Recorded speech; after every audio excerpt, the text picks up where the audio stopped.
Okay, I welcome everybody to the first meeting of the Audit Committee of the new council, and the meeting is being recorded. So if you don't wish to appear on the recording, please do not speak, I suppose. I thought it might be useful before we start just to introduce ourselves, because I'm conscious there was quite a change of councillors at the last election, and I think some of the councillors haven't met before. So I'm Duncan Kerr, I'm Shropshire Councillor for Alcester South. I'm chairing this committee. If we just go round, that'd be useful. Councillor Carl Rowley, St Martin's Division. Councillor Kate Halliday, Bellevue in Shrewsbury. Councillor Alan Holford from Wen.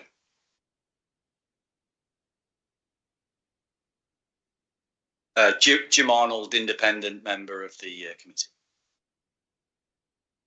Thank you very much. Shall we introduce the officers as well? Because some of the members may have not met them before, so if we can just go there. Good morning, everyone. My name is Andy Wild. I'm Service Director for Infrastructure. Barry Hanson, Head of Policy and Governance. And Katie Williams, Internal Audit Manager. Morning, everybody. I'm James Walton, Executive Director and the Council Section 151 Officer. Thank you for that. One final thing, I do think it's useful for us to put on record our thanks to the previous audit committee, and particularly the chair, Brian Williams, who had been chair of audit since 2005. So that's quite a stint, isn't it? And I just think from the new committee, it would be worth writing to him and thank him for his services to the council over that long period of time, if that's okay. Okay, thank you. Okay, we'll now move on then to the agenda. And the first item is apologies for absence notification of substitutes. We've received an apology from Councillor Miles Hook, and Councillor Holford is substituting for him. Thank you very much. And the second item is disclosure for pecuniary interest. Are there any pecuniary interests that need to be disclosed from anyone? No? Okay. And then the third is the minutes of the previous meeting held on the 6th of February and 22nd of May. I think two people were at that meeting, so maybe one of them could move. That's it. Okay, so it's moved by Councillor Halliday. I don't know. Can you? He's not a voting member. So I'll second it just in case there's any doubt. I don't see him. Okay. Should you put that to the vote, please? Just the minutes from those two meetings. Okay. You voting, Carl? No, I wasn't at that meeting, so I wasn't. Okay. Sign those two sets of minutes, and we move now to public question, and we have a question from John Palmer. If you'd like to come forward and make a question, John. Thank you, Chair.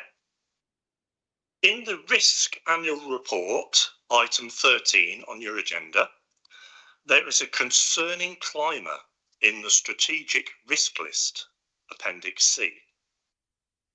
Quote, failure of officers and members to adhere to government's arrangements, close quote, has shot up from a status score of 12, likelihood 4, impact 3, in September 2024, to the present danger red status score of 20, likelihood 5, impact 4.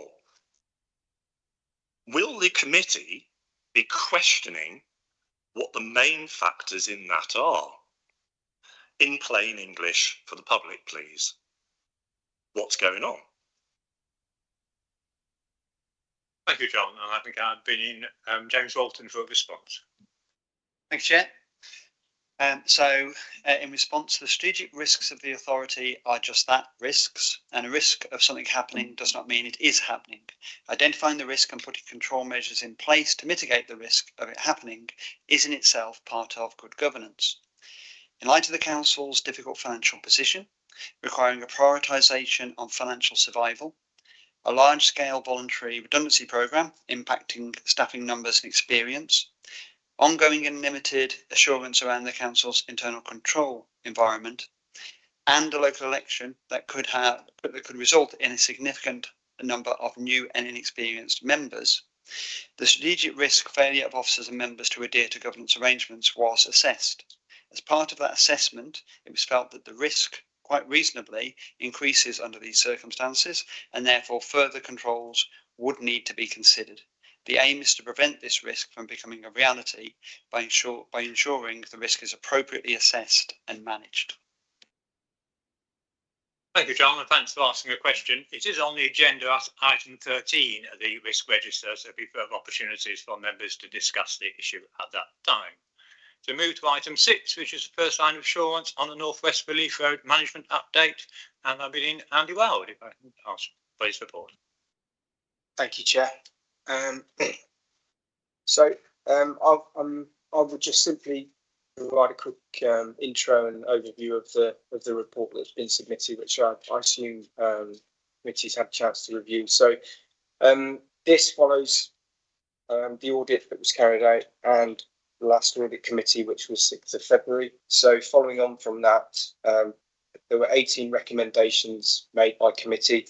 So of those recommendations, 13 of which have now been fully implemented. 3 have been partially implemented, and 2 are currently on the list as outstanding. So of those 2 that are outstanding, those relate to project delivery and project plan.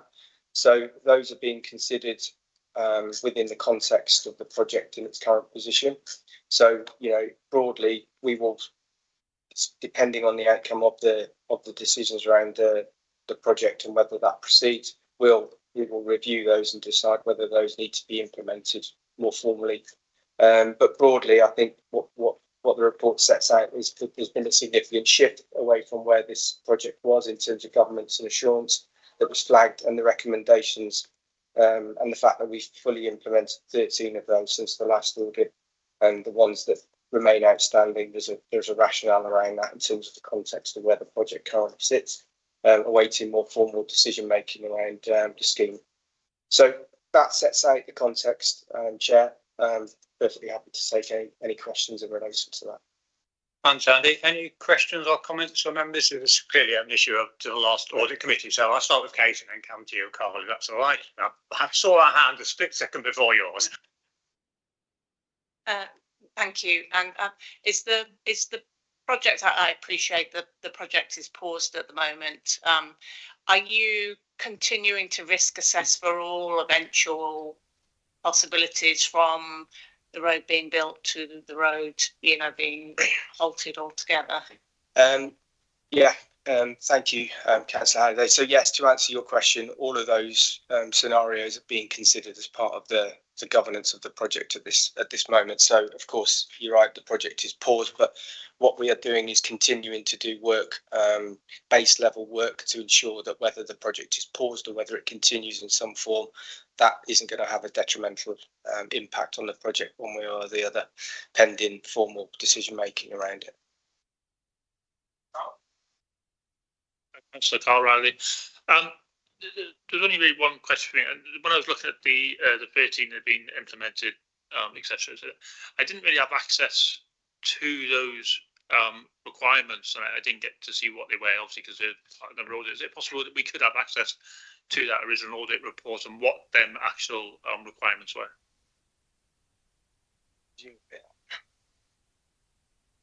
Yeah, you're more than welcome to see a copy of the actual recommendations that were made in the report alongside the management responses that were given. Sorry, can I just? Do you want the original one, or because we have completed a follow-up one in February, March with where the positions changed? Would you like both? Or?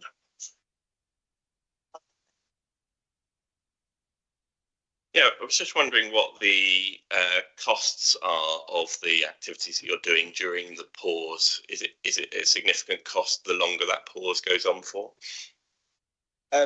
Thank you for your question. No, I mean, broadly, there are some costs that are still being incurred, site monitoring, various things linked to the planning process. However, what we can see is a very, very significant drop in expenditure off the back of the status of the project currently. So I can reassure the committee that the spend that is taking place at this moment in time is absolutely baseline, and it's critical for the planning application should anything proceed with the project. That's under review. That's been fed in as part of the governance in terms of checking finance, and obviously the team that are managing the project having that ongoing dialogue and reporting into the governance board around that. So yeah, that's something that's being scrutinised quite closely at this moment in time. Carl? Sorry, one more question, just following on from that really. We know that there's a reviewing process at the moment. Do we know is there any timelines for that review at the moment? Do we know when it will be complete or when it's likely to be complete? I don't have any formal kind of update around that. My understanding is that there's meetings taking place with ministers, and off the back of those meetings we'll decide the way forward. So from my perspective, I don't have a clear timeline around any of that, unless James wants to. So just to come in on that briefly, what was described previously was that in terms of the expenditure on the North West Relief Road project, that would be capped at just under £39 million, and that would take us to the 30th of June. So what Andy is saying is that we won't be going beyond that time period or beyond that that cost without confirmation. Obviously, that 30th of June is it's Monday. So at this point in time, there is the work that's been done on the ground, and that's just some various basic testing, will continue beyond the 30th of June. However, the cost associated with that is still below the figure that it's been capped at.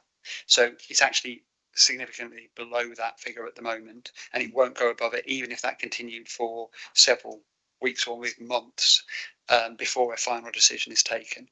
In terms of any other costs associated with that, they've all stopped. So it is basically just a few checking kind of work that's being done. And that means that a decision can then be taken within the next few months, and it won't affect that. From my perspective as chair, I'm very appreciative of the work that's been done to introduce better governance and management of the project. It does lead me thinking, how did it ever get to be so bad in the first place, and why didn't we notice earlier? So I hope those lessons, alongside the remedial lessons, I hope we've learned some lessons about how do we ensure that what is a key project for the council never ends up with that situation where we need to have that extent of improvement to governance. So is that clear what I'm saying? Yeah. And you think you understand that, do you? I do. Yeah. Could you tell us what? I guess I'll refer back to the update that I gave at committee on the 6th of February, where I set out the context in terms of the project and where it was, the commitments that I gave, having inherited the project, and the things that I would put in place. I think that was documented quite extensively in terms of the plan that I was going to implement. And I think that's borne out in the fact that there's been a very, very significant shift. So you're confident you've got the structures and processes in place which would prevent? I'm confident that at this moment in time, I've got the structures and the governance arrangements now in place that gives me confidence and gives the organisation the confidence it needs. And then pending the outcome of decision making, we will then need to review whether that governance arrangement is appropriate for what comes next. Okay, thank you for that. Okay. No more questions on that. We'll move on to the internal resource update, item 7. Thanks, Chair. If I can pick this one up. So this is the internal audit update report. So this is a report on the back of discussions that were had with the audit committee from the prior to the election. There has been a lot of challenge with recruitment and retention within the internal audit team, and this was brought to the attention of the audit committee through the regular reporting. And so there was quite a debate at the last meeting around whether the level of resource within the internal audit team was appropriate. You'll see in paragraph 6.2 that Councillor Lumby, who was on the committee at the time, did table a motion, and that was unanimously supported, and that motion is set out at the top of that page in paragraph 6.2, basically saying that there was concern over the continual limited assurance that was being provided, and that there was a need to ensure that there were sufficient auditors within the internal audit team to enable a full assessment to be done. I'd just like to draw your attention to paragraph 6.3, because the use of the word limited can be quite confusing in this context. So the fact that the Chief Audit Executive, and for absence of doubt, the Chief Audit Executive is Barry in his role as Head of Policy and Governance. The Chief Audit Executive produces an opinion every year, and that opinion can be anywhere between a disclaimer, no assurance being provided, limited assurance being provided, reasonable or substantial. So if as the effective head of audit, he feels that substantial assurance can be given, this means that the level of internal control within the organisation is at a state whereby the organisation should be comfortable with the way that is operating, and it works its way down on that basis. So limited assurance does not mean that there's only been a limited review. It means that the assurance that has been taken is limited within that wider context. Nevertheless, the number of staff within the internal audit team is lower than the establishment is set out, but that's not been because the team has been reduced. It's been because of a difficulty fundamentally in recruiting and retaining staff. On the back of the conversations that were had at the last audit committee discussion, Barry and Katie went out basically to recruit to all of the vacant posts and did it all in one go to see whether that would enable us to bring in a full complement of the team. As we expected, we haven't been able to recruit to all of those levels. Nevertheless, we do have an experienced auditor that will be coming in July for the principal auditor IT post, and we have been able to recruit one auditor into the auditor post. That means that the senior auditor for audit investigations, and the other auditor post are not filled. However, the senior auditor post has been advertised, and that has been extended, that deadline, to hopefully try and bring somebody in at that level. So just to bring back to the earlier point, if we don't have all of these auditors in, Barry, Katie and myself are constantly having conversations to ensure that the audits that can be undertaken with the level of resource that is available within the team is sufficient to ensure that across the organisation we have enough information by the end of the year to enable Barry to make his assessment on whether the internal control environment is operating in the level that it should be. So I just want to make it absolutely clear that the limited assurance does not relate to the number of auditors or the quality of the auditors or the reach of the auditors. It's about the organisation not being able to demonstrate that it has a strong control environment. And the easy way of explaining that is if you have lots of recommendations that are in the unsatisfactory audit opinions, and you have significant or fundamental recommendations, you have lots of those coming through, that is suggesting that the internal control framework isn't as strong as it should be.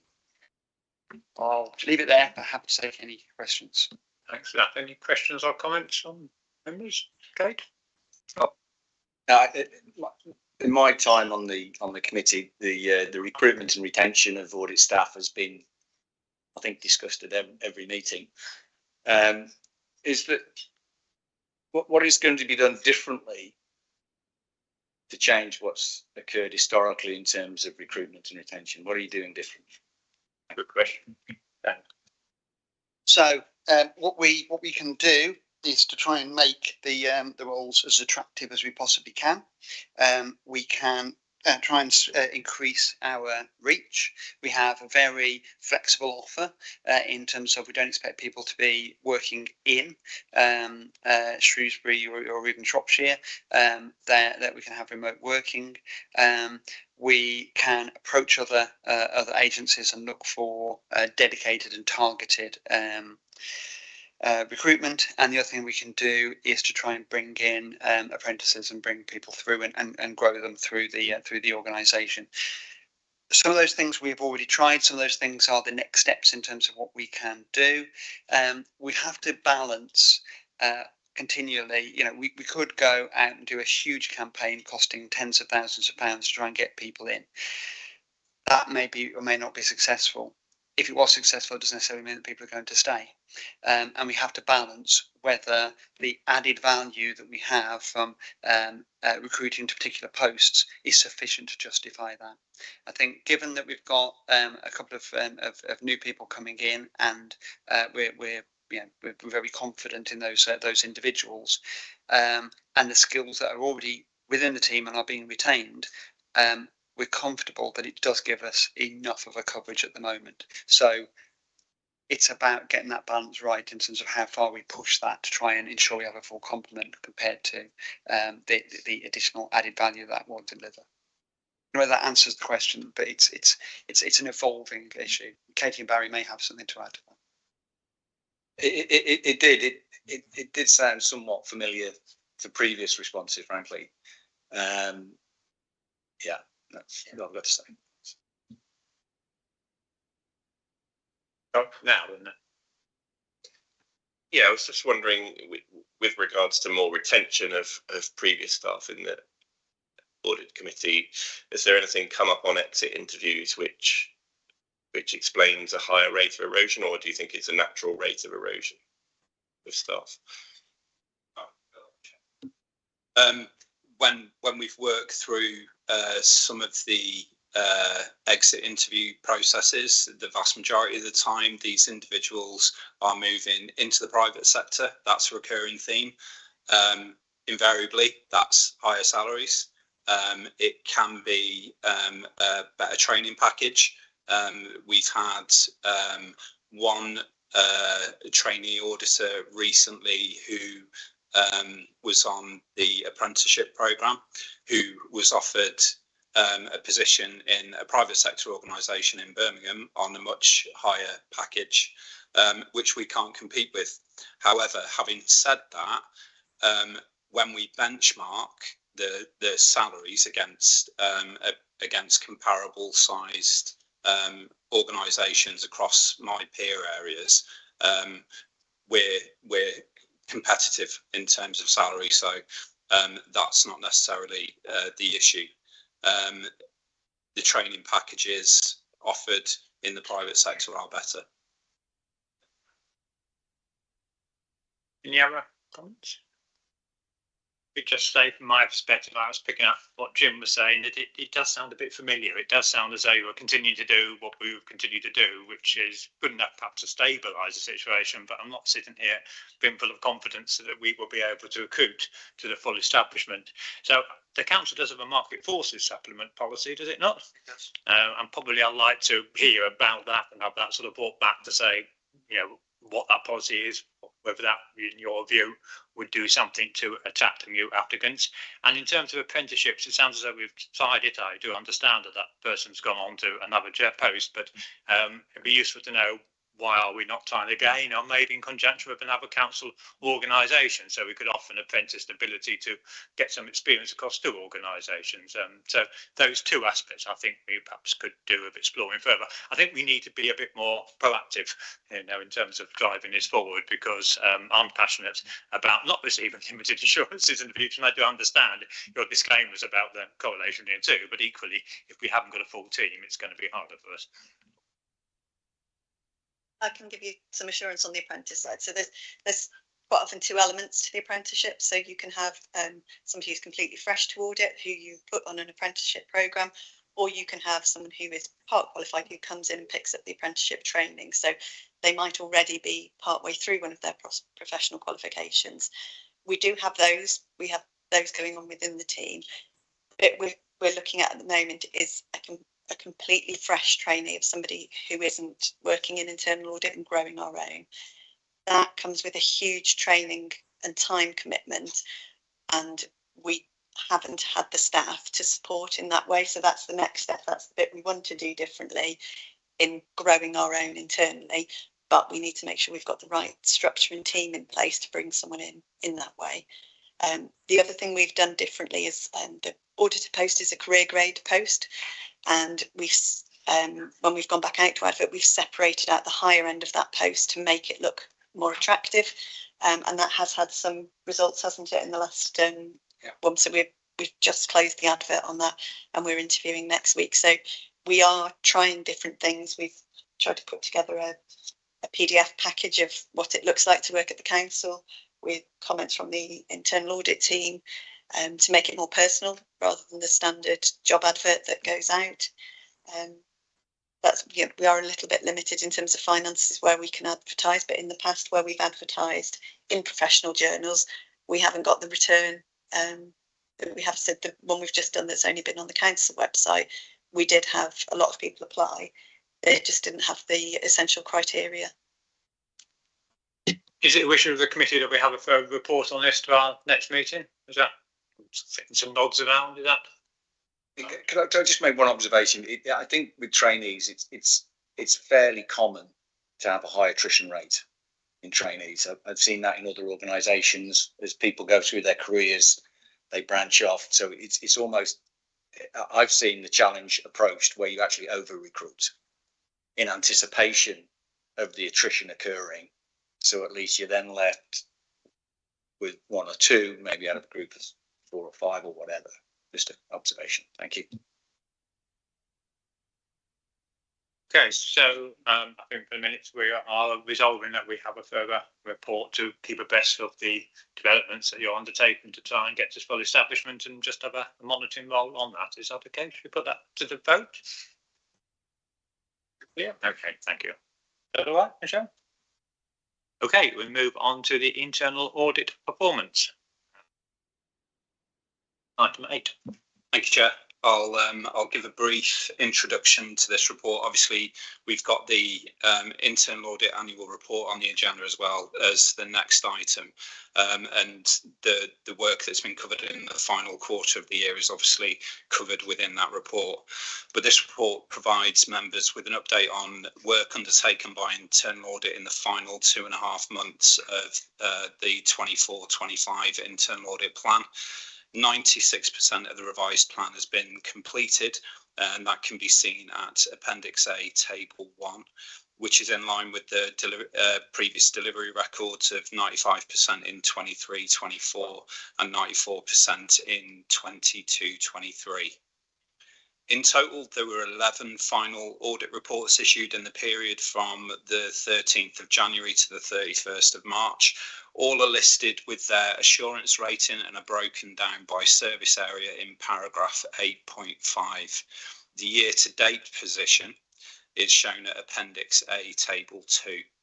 So across those 11 final audit reports, a total of 109 recommendations have been made, which were issued during the period. These are broken down by service area at paragraph 8.5 of the report, and the year-end to date position is shown at Appendix A, Table 2. One fundamental recommendation was made within that period, and that is detailed at paragraph 8.10.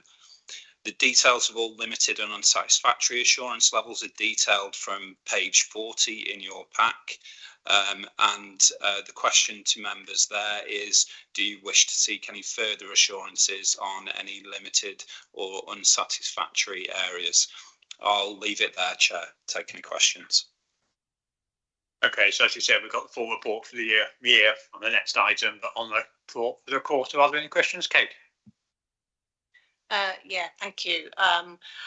Yeah, I wanted to know, I'm looking at page 6, there is a concerning trend, it appears, in terms of a decrease in the higher levels of assurance from 30, currently 36, the previous year was 60%, so that is significant, and corresponding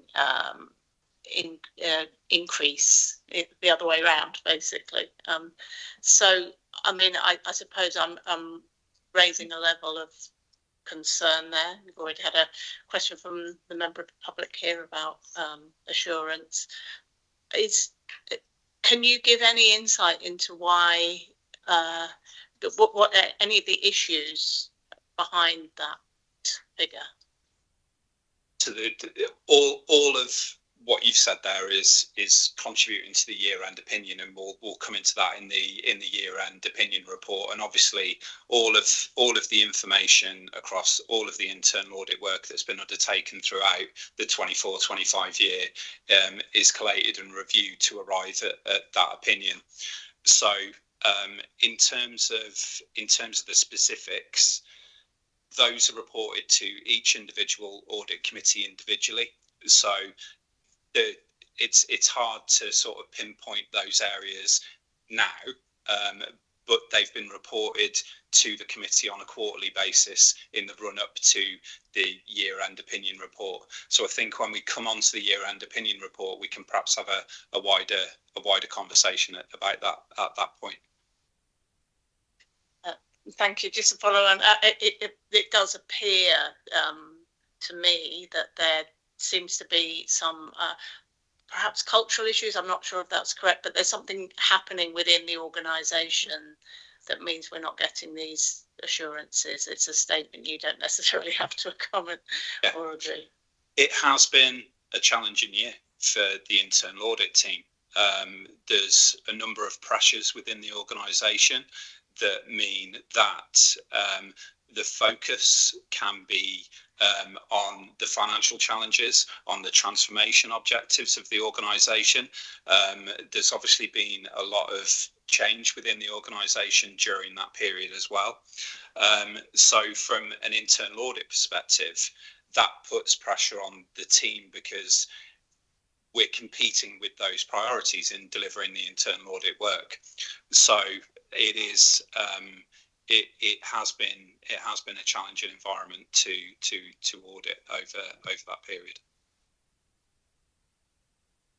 Alan? Do you generally find that with the 4-yearly election cycle that years 2, 3 and 4 you get more done, and you find that the auditing process is a little bit easier, so that might this difficult year may not be replicated next year?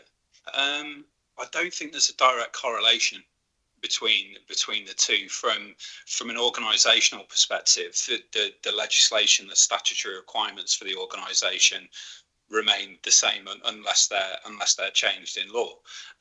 So from an operational perspective on the ground, it shouldn't necessarily have an impact.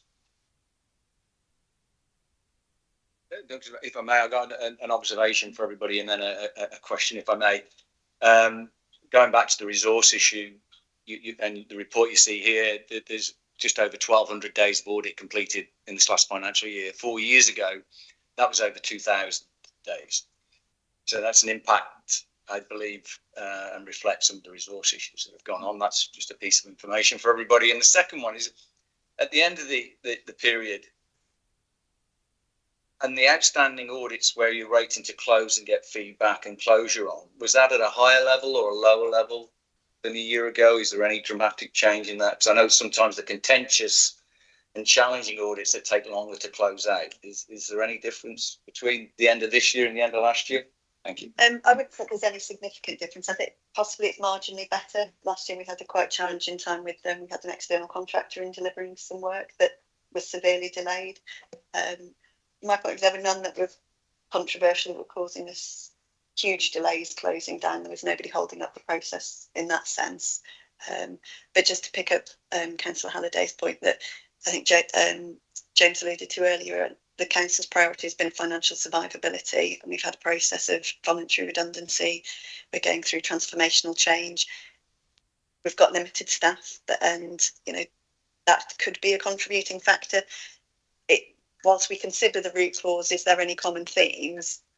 The control environment is the organisation's, not internal audits. To look after, our responsibility is to audit and see how it's operating and report the findings.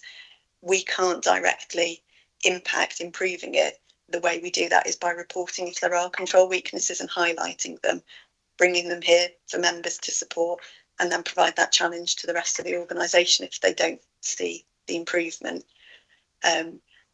We've had the question around the governance risk as well, and that's exactly why it's been heightened. James gave all those reasons why, and that's an acknowledgement that those things aren't working as we would all like.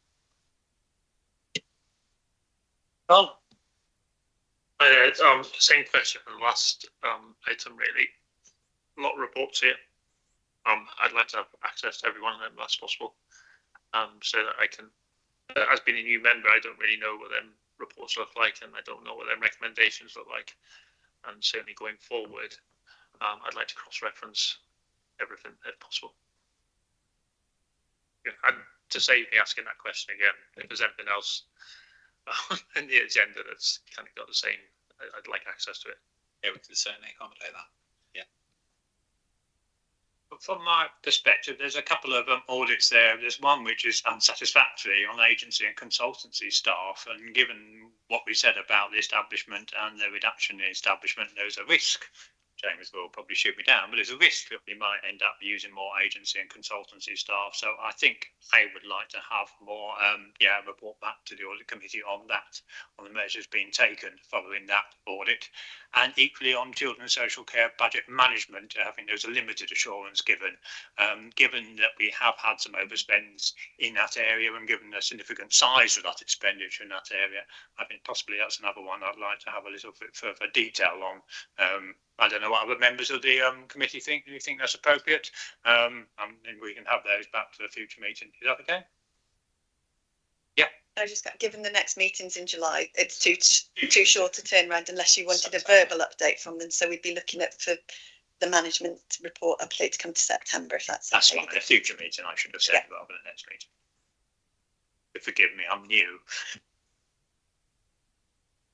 With that, we'll move on to item 9, which is the annual report. Thank you, Chair. I'll give an introduction to this report. This is a key report for members of the Audit Committee and is a summary of the team's work plan in total for 2024-25 and is a key indicator on the health of the organisation. It also assists the Audit Committee in the review of the annual governance statement, which is later on the agenda. This annual report provides members with the details of the work undertaken by internal audit to the year ended 31st of March 2025. It informs on the delivery against the approved internal audit plan and gives my opinion as the Chief Audit Executive on the Council's internal controls. The internal audit plan for 24-25 was considered and approved by Audit Committee on the 17th of July 2024. The plan provided a total of 1,136 days, and revisions were made throughout the year to reflect the change in risks and resources within the team.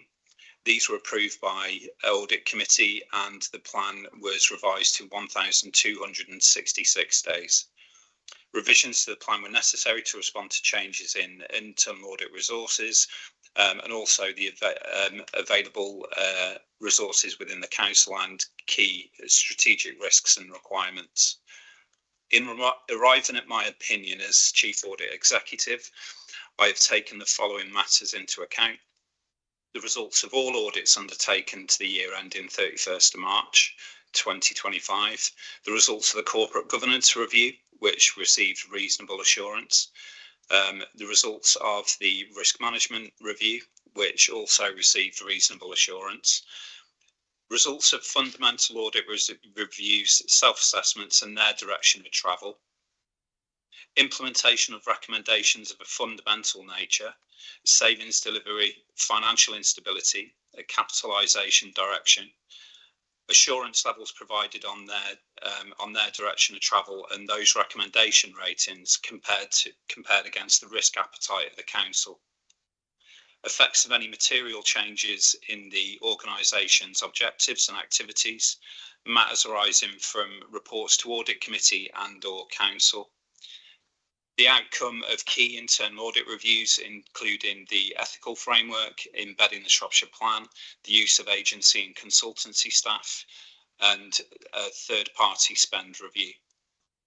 If there have been any limitations placed on the scope of internal audit, whether there have been any resource constraints imposed which may have impinged in internal audit's ability to meet the internal audit needs of the council, and the proportion of internal audit needs that have been covered to date. Further consideration of the assurance levels of completed audits shows that the plan continued to flex to respond to the changes in the risk environment.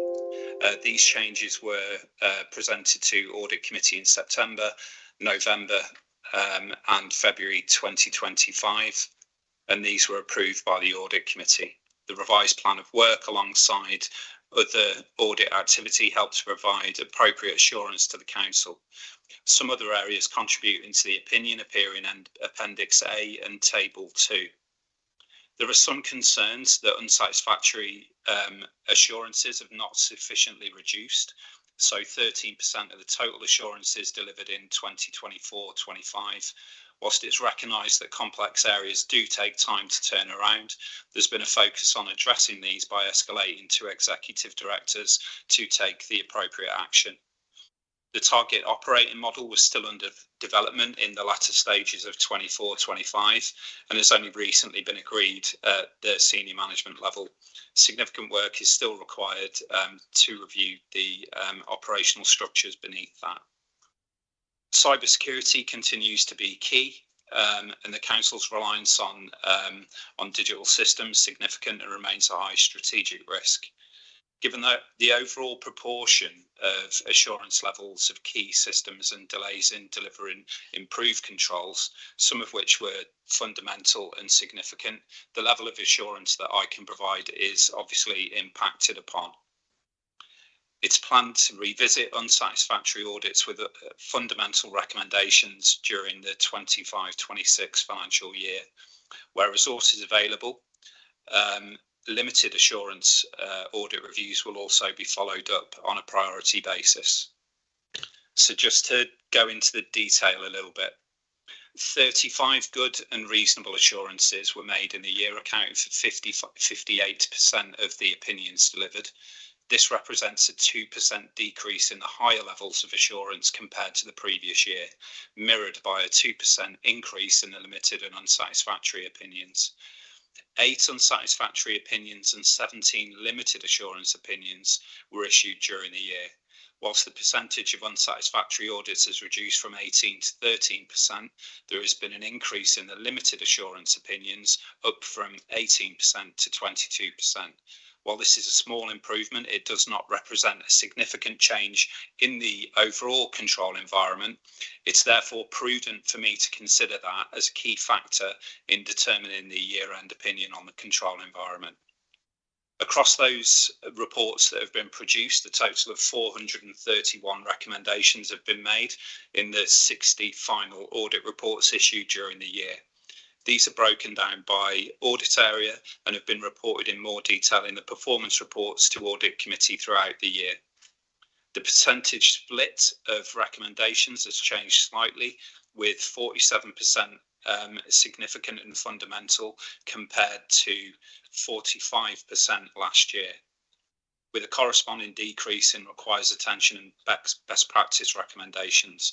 Again, it's prudent for me to consider this as a key factor in determining the end of year opinion on the control environment. So based on the internal audit work completed, the management responses received, I can offer limited assurance for the 24-25 year on the Council's framework of governance, risk management and internal control for, importantly, the 6th consecutive year. There's a continuing increasing number of high and medium rated weaknesses identified in key individual assignments that are significant in aggregate, but where discrete parts of the system of internal control remain unaffected. A new council structure and operating model was implemented from March 2025. However, it is too early to assess the impact on the wider system of internal control. Work with the strategic partner PwC has continued and has been refined throughout 2024-25 to help deliver the plan. However, the full impact of this engagement is yet to be fully realised. Given that this is the 6th year of reporting a limited assurance opinion, it is critical that the Council continues to demonstrate these improvements throughout the 25-26 year and beyond. Finally, I'd just like to point out the increase in the customer satisfaction that have been received on the work of the internal audit team, with reported engagement at 97% in 24-25. I'd like to praise the internal audit team for their performance in a challenging environment in which to audit, and this is a testament to their professionalism under Katie's leadership in receiving the positive feedback despite the difficult messages that they're presenting. Okay, thank you. I think I'm sure Richie would want to echo the praise to Kate and the team to get high levels of customer satisfaction when compared with the unfortunate, I suppose, consequences of limited assurance in many areas and some critical audit reports. I think it's a huge testimony to the skills and professionalism of the team. So, Kate. Yeah, thanks, and I would like to echo that as well. I suppose this is 6 years of limited assurance, and I think as an organisation we need to be asking questions of how this is continuing. And you know, Katie and Barry, you've both given potential reasons why, you know, in terms of the ongoing change in structure, voluntary redundancy programme, financial issues, but I believe that the other councillors are going through those problems and not necessarily resulting in 6 years of limited assurance. And so, Chair, I wonder whether, and I know we have a very full meeting in July, but I wonder whether we should be inviting, you know, possibly the Chief Executive or certainly a senior member of the council to come and talk about how we are in this position, and also to look at how we can ideally work together so that we move out of this level for the following year. Yeah, I think we can consider that. Then you have a discussion about any views on that from other members. I've got some myself, but I'll wait till see what other members have got. I do have a question, maybe it's relevant, but a bit later, about when do you think the reorganisation and everything is set for the future?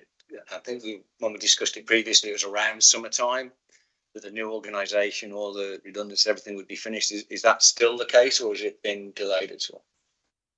Thanks. Yeah, every chair, I'll take that. So the senior structure was put in place in March time, and following that, there was then a reconfiguration of the organisation around that. So that has been completed at that level. So we now have the new structures in place. However, that was only the starting point around the complete reconfiguration of the organisation. That's not a piece of work that we've done in months. That's a piece of work that we've done over the next few years.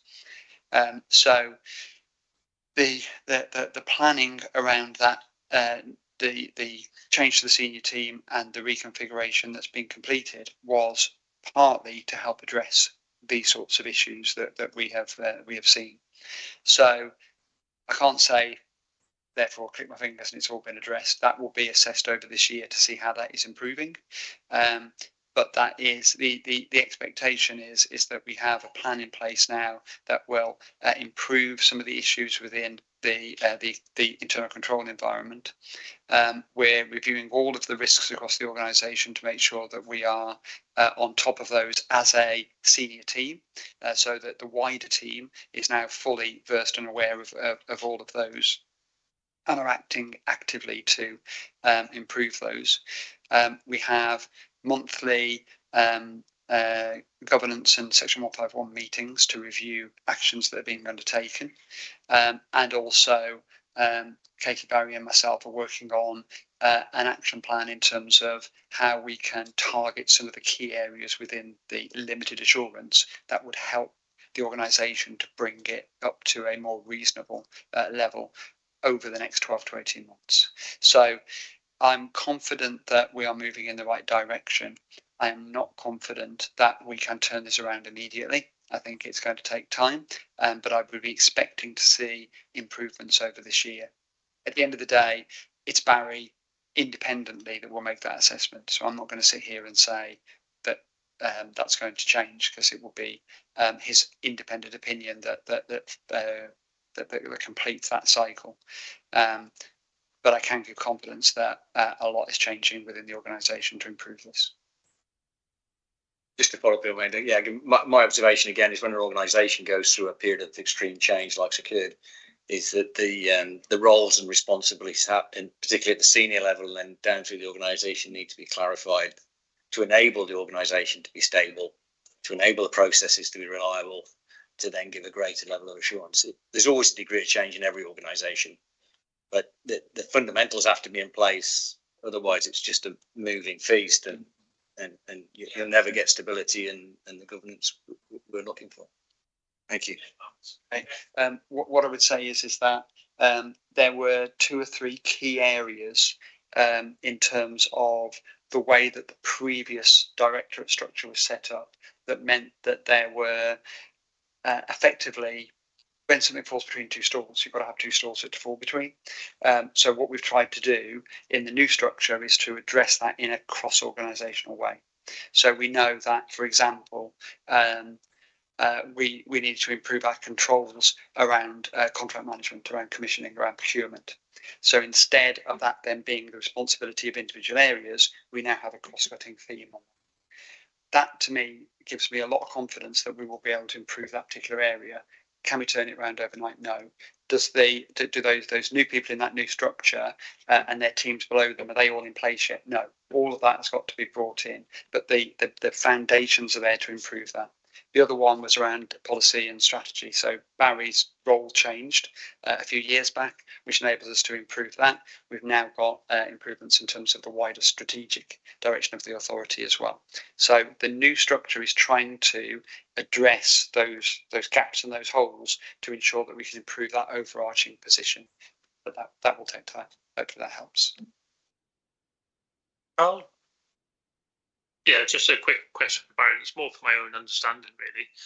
So obviously you had 6 years of limited insurance, which is quite a long time.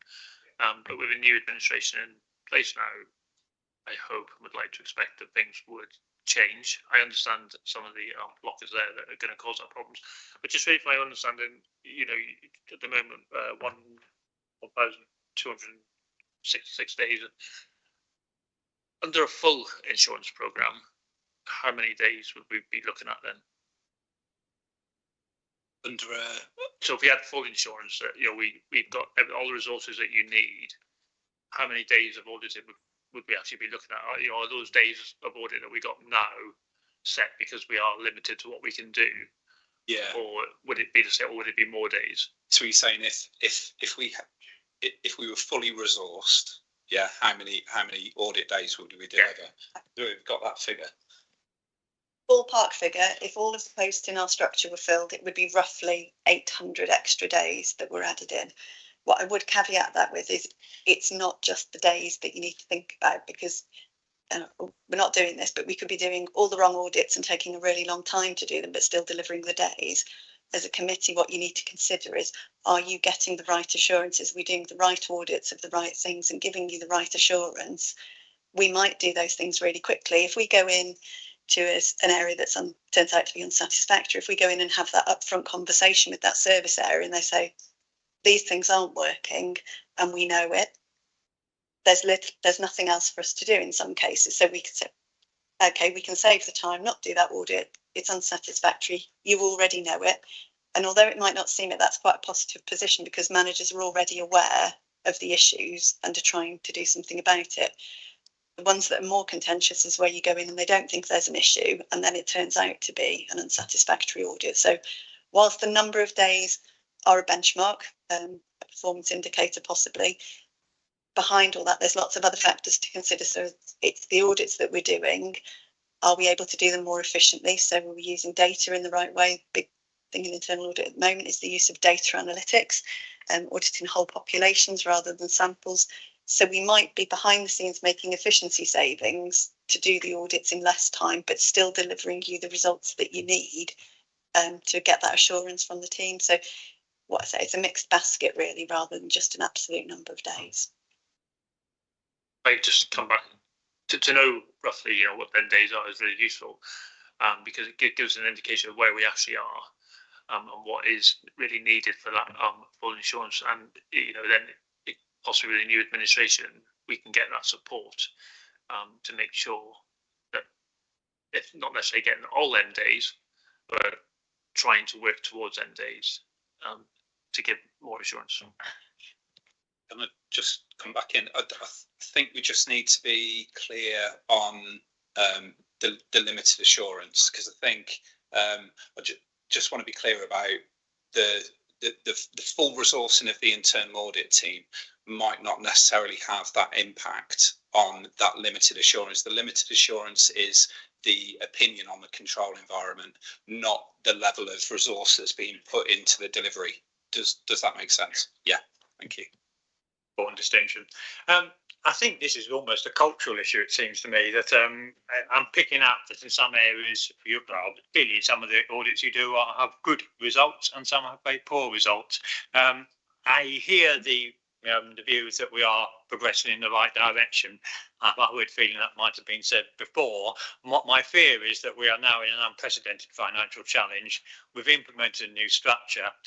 I hope not, but it may be that some of the people who we previously relied upon to implement some of the control environments are no longer with us. And there's, clearly we haven't knowingly gone into that situation, but you can't know everything when you restructure things, and there must be a risk around that area. And we've got a whole load of new members and a whole load of new administration as well. So on the other side of the, you have the positive side, and these things are going well, but you can also have some very significant uncertainties have been thrown at us as well. So I think it's absolutely appropriate to have perhaps the chief executive to come and talk about this as a strategic corporate issue. How is he or an organisation taken forward the aspiration of not having limited assurance? Does that feature in the cabinet? It may not just be the chief executive. It may have to be the leader, or I think it's probably a leader rather than the portfolio holder, because the portfolio holder from finance will understand it. My question here is it understood by all the other portfolio holders? That's my slight worry. And it's only, this is a place that we can surface these sorts of feelings, and that sometimes happens, that people who work in the financial side and the control side fully understand it, but people who are, I suppose, customer focused, just trying to get the job done, and that's sometimes where things can fall awry. So I don't know whether you think that's appropriate to move ahead in that way. The other thing that does strike me, and I will throw it in here because it struck me when I first was appointed this role, is our audit committee is very small in terms of numbers of councillors. It doesn't cost any more, but in the number of councillors we have on it. Having looked around at a few others in other authorities, they're a little bit larger, which gives us ability to sort of break up into working groups if we want to do so. And it perhaps gives a bigger cadre of councillors across the council who have been involved in the audit committee and sort of understand this perspective. So part of my suggestion, if we'll take it as a sort of additional amendment to that, is that I do actually write, especially I'm concerned about that, where it would be the council ultimately that would decide on the size of the audit committee. And I'm not talking about 20, I'm just talking about 8 or 9, that sort of level of difference. But I do think I'm conscious we've got one member missing today. Technically, we could come down to a vote of just 3 members, couldn't we, on some very significant issues, which just doesn't seem right from a council of 74 members. So I would want to also suggest that as a way of trying to put a demarcation and try to have a fresh focus on moving away from a limited assurance. So any views on that? What do you think? I think personally I would support it, and I think we're sort of together putting forward a motion, Duncan, in terms of looking at the fact that we've had 6 years of limited assurance. We would like to ask that the structure of the audit committee is reviewed to consider increasing the number of members, and that we would like the chief executive to and possibly others to come, senior management to come to the audit committee to discuss how we are going to make changes to move away from limited assurance in the future. definitely, I think we need to, I mean, on Jim's point, I think we probably need to let the new structure bed in a bit. I'm not sure we want to rush into this. I'm not talking about July, but certainly in the autumn, I think that would be a good idea. Any other views? Shall we? It's just a little one. When I first got involved in the audit committee, I can't remember the gentleman's name. It was during training, and he was telling me about how politics are left at the door generally. And if we were to bring more committee members in, I'd just like to make sure that no particular party would have a majority in here. Balance committee, Carl. Yeah. So the seats are allocated in proportion to the number of seats held by various parties, and that will continue to be whether it's a large or a small committee. It has to be done that way. To make so yes, there would be a balance committee. There wouldn't be an issue. Have we got that? Sorry, I realised, Michelle, we've passed a resolution on, proposed a resolution. I'm just wondering if have you got that recorded? Yeah. Okay. So, do we need to recap on it, or do we? I thought Kate articulated it very well, actually. But are we all happy to vote on that? Okay, we'll vote on that then, please. That's unanimous then. Thank you very much, and thank you for the report, Barry.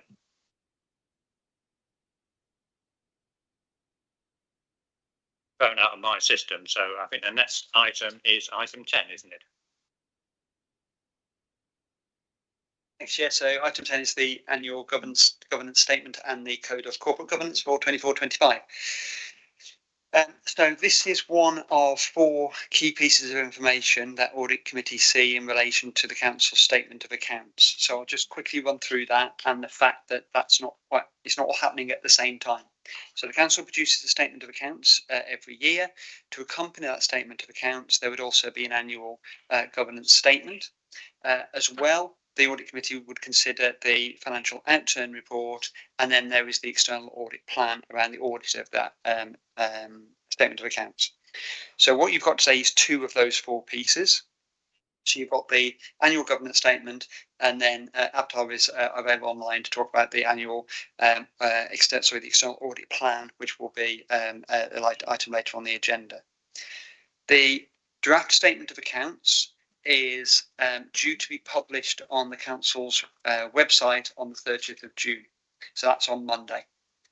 And that is being worked on as we speak. I've been given assurances this morning that we are still in a position that we believe we'll be able to get that report published and on the council's website by the 30th of June. However, what that meant was we weren't able to produce a statement of accounts 8 days ago, which would have enabled it to come to audit committee today. So on that basis, we've pushed that back to the July meeting. At the same time, because the outturn report gives the audit committee the opportunity to consider that statement of accounts against the monitoring over the financial year, it was felt that that report should also come at the same time as the actual statement of accounts. However, the other 2 pieces, the external audit plan, can be discussed now because you don't need to see the statement of accounts to do that. And by the same token, the annual governance statement, again, you don't need to have the accounts next to you to be able to review that. So that's why you've got those 2 pieces of information today, and the other 2 will be coming later.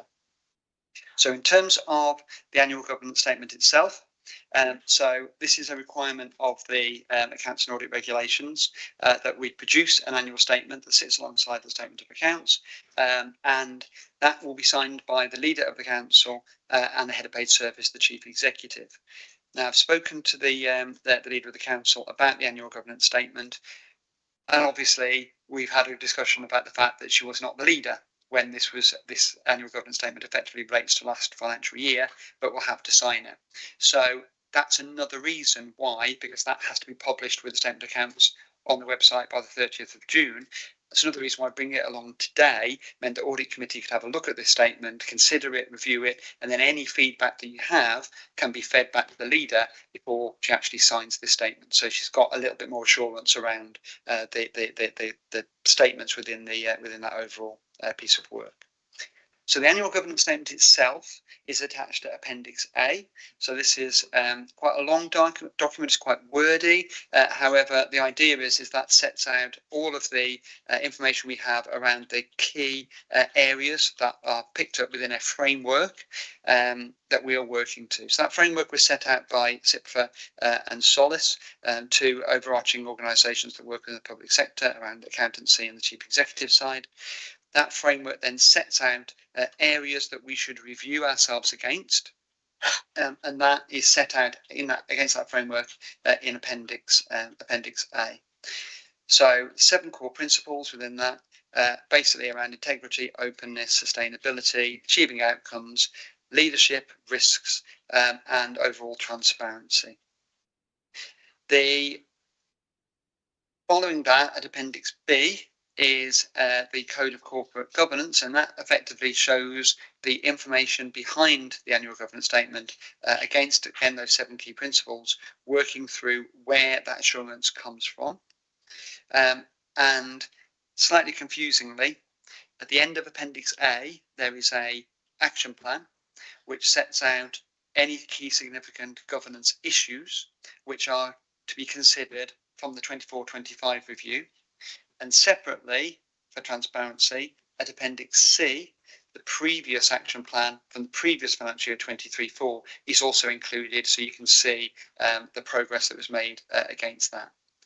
The process that we use for the annual governance statement is that Barry coordinates this on behalf of the organisation, but statements are received from senior members of staff across the council. Those are considered and collated by the executive directors, and those then feed into a set of statements that go forward to ultimately the chief executive and the leader to sign off. But paragraph 7.13 sets out the areas that we achieve, we gain that assurance from. 7.16 just points out the key targeted outcomes that we're looking to achieve. So when you look at the action plan, it sets out the areas that we are looking to make sure we are ensuring, because obviously we're identifying significant risks. It's useful to point out exactly what those risks are, what we're trying to achieve in managing those risks as part of that. So you have the overarching report, A, AGS, B, Code of Corporate Governance, and C, the action plan from the previous year. Happy to take any questions around that. Thank you, Chair. Thank you. A lot to consider there. Any thoughts, comments, questions on it? Kate? Thanks, Chair. Yeah, I do have some comments. I am struggling, right, in particular with Appendix A, in terms of respecting the rule of the law. I did put a question to Cabinet a couple of weeks ago around a recent. It's not actually a change in the law. It's a confirmation of the law. So on the 16th of April, the Supreme Court unanimously agreed that terms man, woman, and sex in the Equality Act refer to biological sex. So holding a gender recognition certificate doesn't change sex for the purposes of the Equality Act. So the ruling protects single-sex spaces, as well as continued protection for trans people under the Equality Act. And there is a point why I'm making this point. I'll slightly complicated. Basically, my question was, is the council reviewing its policies and procedures in light of this to ensure that it complies with the law? The answer I got back was that the council is going to wait for the Equality and Human Rights Commission, the EHRC, to issue guidance. That's in an unspecified period of time. We don't know when that guidance is coming. My concern is that with this governance statement is that on page 9, point C, you refer to the health and safety at work regulations and how failing to adhere to the law puts the council at risk of costly repercussions and prosecutions, which I agree with. The provision of single-sex toilets falls under the health and safety at work regulations. And so our leader gave me the answer a couple of weeks ago saying that she is waiting to apply the regulations that are within this government's structure.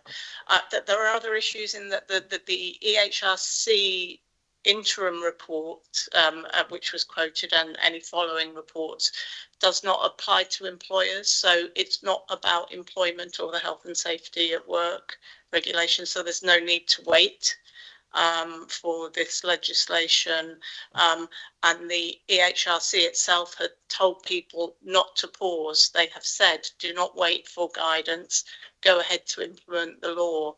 This isn't a new law. The problem is that we've been applying the law. Many organisations have been applying the law wrongly. So that means there's a possibility of retrospective claims, and also there are other organisations saying they're going to wait for this guidance. They are now being sent letters for action, which is the pre-legal point to which, with the intention that they will be taken to court. And there are funds available for people publicly who might want to make a claim who can't afford to make a claim. So I don't believe that this council is going to be immune to claims in this area. I did make it clear lots of other organisations are acting now. They're doing things. I personally don't believe the legislation is confusing, and they're going ahead and implementing the law. My supplementary question was, have the council asked for specialist legal advice in this area? And also, have we asked our insurers that they were happy for us to wait? And the response at that time was that no advice had been taken. I am concerned about the culture of the council on this issue. I know the audit committee has to deal with culture as well. We've talked about culture. I've struggled to get an answer so far about what our current policy is on single-sex toilets and changing rooms, for example, which should be straightforward in my opinion. I've been concerned about some of the internal messages to staff regarding the Supreme Court ruling. I think basically there's a range of protected characteristics involved in this. There are trans people, and they have been largely misled by a lot of organisations into what the law is. There are also women who are affected by this under the protected characteristic of sex, who perhaps haven't had access to single-sex spaces in the way they should have done. And there's also the protected characteristic of belief. And I mention this because you are allowed to have the belief that sex is real, which now aligns with the law. And yet social workers have been sacked for that belief and disciplined by Social Work England wrongfully. They've won tribunals for sharing petitions about wanting to have single-sex sports, for example. And social workers, I believe, are probably scared of speaking out about this issue for fear of action that may be taken against them as a result of that. And so the protected characteristic of belief is there, and also sexual orientation. The ruling found that people had the right to be attracted to their opposite sex, and lots of lesbians campaigned hard for this right, rather than the being attracted to the certificate of sex. So I emailed our chief executive a few weeks ago and asked if I could meet to discuss this. I am worried about some of the internal messaging that might suggest bias and might help future claims. I haven't had a response from our chief executive, and I wonder whether it's an area that the audit committee could look at or ask to be looked at, because I think we're putting ourselves at risk if we do not implement the law. For my part, I understand the point made, and I was there at the cabinet when you asked your question.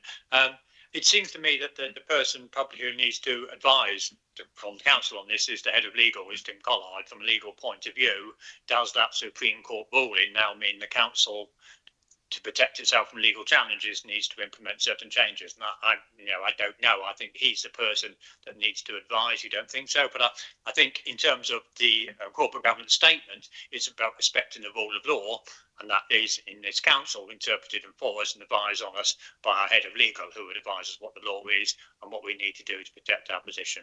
But any views from any other members? Yeah, I echo Kate's comments. Not in that much detail. You're a lot more up to speed on the subject to me, but I listened to the cabinet meeting and I was quite surprised by the answer that the question got. What I believe the council should be doing is implementing what is quite a straightforward High Court ruling and implementing them laws, and then taking advice, not doing nothing, waiting for advice. Because as Kate said, we could find ourselves in some really tricky legal issues. As I said, the law, the Supreme High Court ruling is very, very clear. So for me, there's no reason why we shouldn't be implementing them rules and then taking advice. Okay. Thank you. Yeah, I mean, the EHRC's advice to employers is, if there is confusion, to seek external advice. But legal advice, it's a complex area of law. But what I've tried to do is to raise my concerns, possibly about issue of culture. I mean, I've been trying to find out what our policy is, and I mean, maybe I'll find out, but I haven't got that yet. Yeah, I work for a charity. We have all our policies and procedures in one place, and we email them to staff if there's an issue.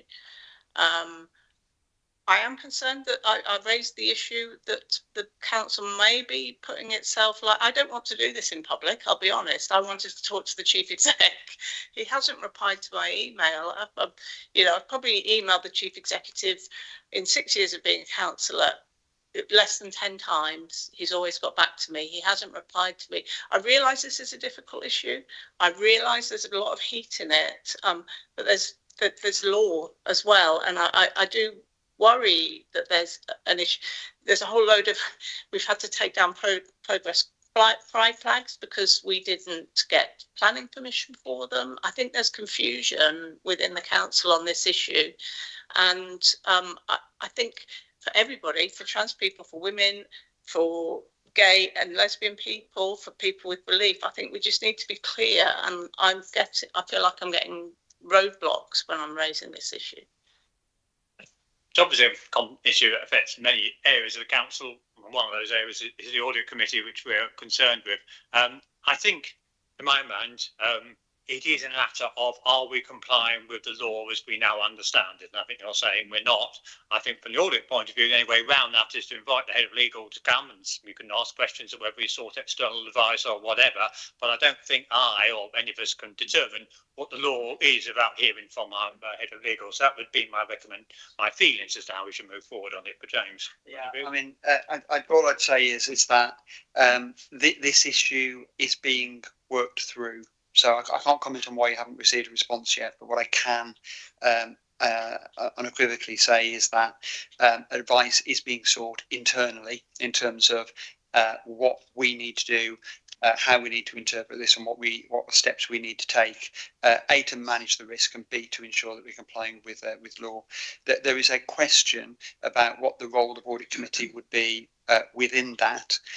So I have no problem whatsoever with audit committee considering whatever is the right part of that, and just discussing the kind of the legality of it or the interpretation of it is not really a role for the audit committee. So what I'll do is I will go back and I will ensure that a response is sent as soon as possible in relation to the questions that are being received, and then I will speak with Katie and Barry, and we'll check through the internal process that's being worked through. And if we have any concerns about that, we can bring those to your attention, and then you can consider whether audit committee we should have a conversation about that. just one very, very small technical thing is all of these conversations are post the AGS actually being produced post 31st of March in terms of those further conversations. So I just want to just try and get us back to the AGS. Okay. Okay, so this can be minuted because obviously the person signing off the AGS, you know, it's directly related to health and safety regulation that's in the AGS. It's last year's AGS, I think, is a point of change of making. Yeah. You know, this is the Supreme Court rulings after this, I think, is what has been said. Okay, so I think we have a clarity about what is happening there, and James's willingness to assist in trying to resolve that. I think going back to the other elements, not going back to the other elements of the corporate governance statement, I did actually find the statement itself a little bit iterative in its sense, sort of about one team and another team, and it doesn't perhaps have the clarity. And I was on the Fire Authority yesterday, and I thought, frankly, their corporate governance statement was a bit more clear. It's a bit easier because it's a one service. You know, the range of activities is a lot less. But I did wonder about, not for this one, but for going forward in the future, whether we could try and make it clear as to what we're saying in the answer to each question. Because some departments are mentioned in one, they're not mentioned in the other, and another department is mentioned. It just leaves you thinking, well, you've told me about that, but not about that. And it looks a little bit iterative, I suppose I'd say. It's not really the right word, but it's not coherent statement of the organisation. It's a sort of, this department does this and this department does that. Yeah. And I thought that's what we're trying to move away from, if I'm honest. If I can comment on that, Chair. So a couple of things there. One, again, we're looking back, and over that looking back period, they were separate directorates. This was done in this way, and therefore on that basis, yes, you're right, it does talk about those individual areas. That will change going forward because we don't have that arrangement going forward. The other part is that in trying to, this is a long document with lots and lots of statements in. What we try to do is to pull out statements from. So I'll give the example. So I will receive an assurance statement from my direct reports, as were within the previous resources directorate. They would give me examples of where they can demonstrate that they are either complying with the particular principles being talked about, or they will raise concerns around any areas that they have. What I then have to do is to work out and try and say, this is why I think resources overall is doing what it needs to do, and here are some examples of where that is. That then goes forward and Barry collates all of that. So by definition, what you end up with is a little bit of HR over here and a little bit of legal over here, because I'm trying to incorporate everybody within it somewhere within the statement to try and give an overarching view. I absolutely take the point that if you then read it, it just seems to jump all over the place. It's not ideal. It wouldn't be ideal if we made it another 30 pages longer and included everything, and then you did have the coverage. So I accept it's not right, and it's helpful with the feedback you've got because you've given us, because we can try and improve that as we go forward. Any other comments on this item? Okay, in which case, what's the recommendations that we need to endorse it, do we, or? Trying to. Yeah, so it's just consider and comment on the AGS. Well, we considered and commented on it, and haven't we? I suppose you've done our duty. Okay. Avdar's been waiting patiently over there in the wings. So, yes, now come to item 11, which is the audit plan for Shropshire Council from Grant Thornton. So, Avdar. Thank you, Chair. So, just first of all, to just introduce myself, my name's Avdar Sohal. I'm the audit signatory, the director on the audit for the financial statements for Grant Thornton. Just a quick summary of what external audit do, just for members who haven't been a part of this committee before. So what we're looking at is the financial statements that the council produce, and we carry out procedures to make sure that they're free from material misstatement, and we will determine what material is in this context, and that's in the audit plan, and I'll go through that shortly. And the other area of focus is looking at the council's arrangements to secure value for money, and we do specific procedures looking at financial sustainability, governance and economy efficiency and effectiveness, and we will then draw any recommendations from our work. In terms of the audit plan, this is an audit plan for the year ending 31st March 2025, so last year, but effectively. On page 12 of the document of our audit plan, it gives you the summary of what the audit is on probably one page. So what we have is a number of significant risks. One is around management override of control. This is prevalent on all audits, regardless of what entity, organisation you are.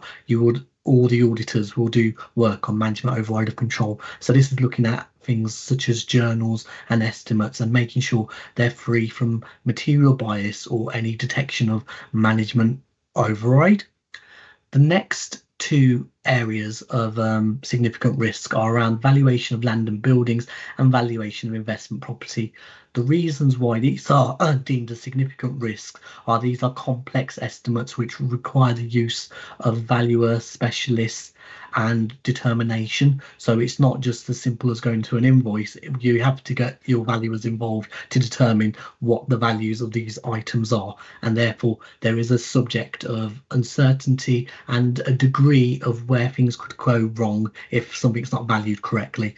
And in the past we have encountered sometimes problems with the valuations which have led to audit adjustments later down the line. The final significant risk is evaluation of pension fund net liability. And again, this is a complex actuarial assessment which requires the use of specialists. Just for comfort, these significant risks identified here would be seen on all council audits. So it's nothing specific to this council itself, but it's just the standard practice. And I'm not bringing about another significant risk in terms of this authority, which we need to bring attention to. As part of our overall audit, we do look at the subsidiaries in terms of, because the council is a group, and where we do more extended procedures or place reliances on Cornovi Development Limited because their transactions with that entity are material, and we try and take reliance on the work that Azets, who are their auditor, to do, so we don't duplicate efforts. In terms of materiality, as you can see, materiality has gone up from prior years, so it's gone from 9.5 million to around 13 million for the council and also for the group. And what Grant Thornton have done is actually change their approach on materiality, where in the past we had limited the percentage materiality to 1.5% of gross expenditure. We have lifted this up now up to, on an entity we could have 2%, but we've gone for 1.8% at this council, just given previous issues we've had in terms of audit findings. So we've gone for 1.8%. And in terms of our triviality level, so that this is 0.654 million, which is up from last year. And this is basically when we finish our audit work, any errors that we find individually above 0.65 million, we will report in the audit findings report. In terms of our value for money arrangements, we draw upon the work that we did last year, and we'll be following up to begin with the significant weaknesses we raised in relation to the financial sustainability and the Northwest Relief Project. And also we would carry on doing further work to see if there are any other weaknesses or risks that we need to do further work on. So in terms of audit plan and logistics, we've done our interim work. We're now looking to do our final testing, and hopefully the plan will be to sign the audit opinion by December. At that point, I'm happy to just take any further questions. Okay, thanks, Avtar. Any questions? Carl? Yeah, James, you may want to answer this question. One of the risks was highlighted, and it was given the council was awarded exceptional finance support of 25.6 million. I've been trying to look into where that money was kind of allocated over the years. Is that something you're able to provide? Sorry, I missed the first part of that. Yeah, so one of the page number you're reading from? Yeah, sorry, I'm on page 37 of the Grant Thornton report. It's risk of significant weakness and arrangements. And we've got, given that the council has been awarded an exceptional financial support of 25.6 million for 24-25. What I've been trying to find out, and I couldn't. I've studied some of the training that we had as well, and trying to find out how that 25.6 million has been spent through the council. Okay, yeah, I'm happy to take that, Chair. So the exceptional financial support was applied for. It was 26.8 million is the total figure that we applied for in the end for 24-25. I haven't got that breakdown in my head, but it was basically split between three areas.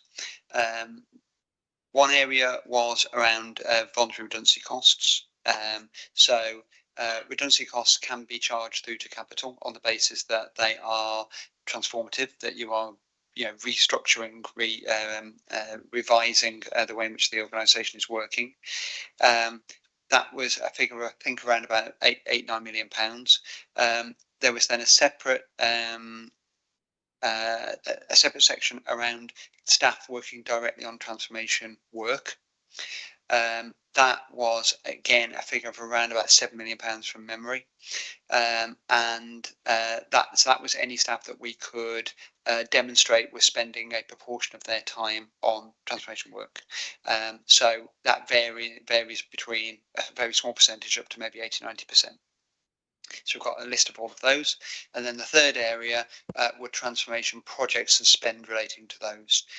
So some of that was spend with our transformation partner, PwC, and other were spend with other organisations or on other non-staffing costs that related to a transformation, i.e. it could be an investment up front to deliver something.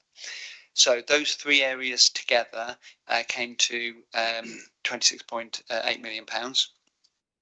And therefore we were able to apply the whole of the capitalisation direction that was given to us. The important thing is that that direction is provided to us for that particular financial year. So there was no option to kind of carry some of it forward and then use it for 25-26. So therefore what we made sure was we used, we collated everything together and put it against that at the end of year. That will be considered by external audit as they work their way through that, because technically we've been given an advice around what that capitalisation direction level is. If after time and his auditors go through that and then say, well, there's elements here that we don't agree with, those would be taken out and we would adjust it proportionately down. Any of those elements would then fall into revenue as a result of that. So that's the way in which that's worked. Does that give you the answer you're looking for? Yeah, if you provide the breakdowns for us, that'd be great as well. So we can take a look at them. Do that, and if those figures I've given you are slightly wrong, then don't hold me to it. Thanks. I've got a question for Apta, which is on page 39, you have your logistics and a timetable of when you're going to deliver the various reports to the audit committee. I know this has been a problem in the past, and I was just wanting to hear your, are you confident you're going to be able to deliver to this time? Because obviously it impacts on our audit process within the council. Yeah, so ultimately there is a statutory deadline that we need to sign off the accounts by, which is the 27th of February 2026. What we're aiming to do is try and sign off the audit in December 2025. Last year, we were substantively complete the audit in December of 2024. However, we were held up by just some open queries on PPE valuation, and it just took a while for these queries to resolve. For one reason or another, it just took longer than we anticipated.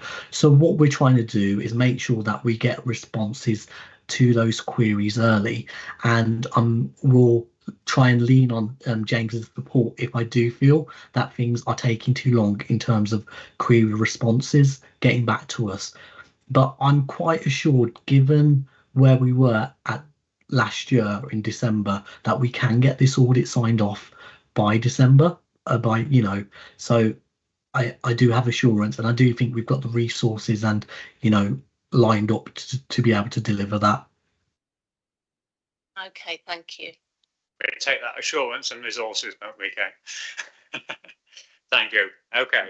I think that concludes that item. Thank you.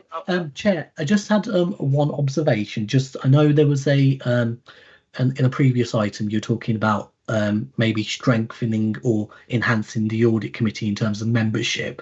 I just wanted to just draw your attention to some work that the MHCLG had done in terms of local audit reform and guidance, and what they have done is made some specific considerations to audit committee effectiveness. So it's just worthwhile once you're looking into enhancing the audit committee, looking into that guidance produced by MHCLG, and also looking at SITFA guidance in terms of effective audit committees and their membership and traits that you're looking for, because ultimately it's not about the number of members that you've got on an audit committee, it's how effective are they, how do they understand the subject matter, and how much input and challenge they can give to give you the assurances you need as a committee. Thanks for that. If you can send us the link, that would be very useful. I'll make sure I get the right document then. So Thank you. Thank you very much. Item 12 then is customer journey program. Some Rachel here.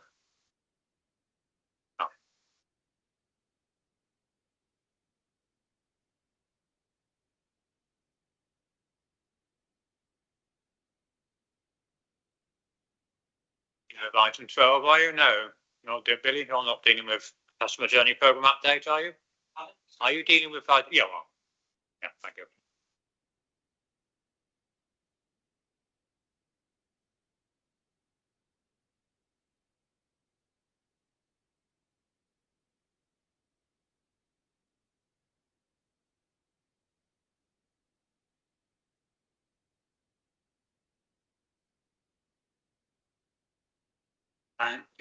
Good morning. I'm Billy Webster. I'm the Service Director for Strategy, and that includes the lead responsibility for transformation within that remit.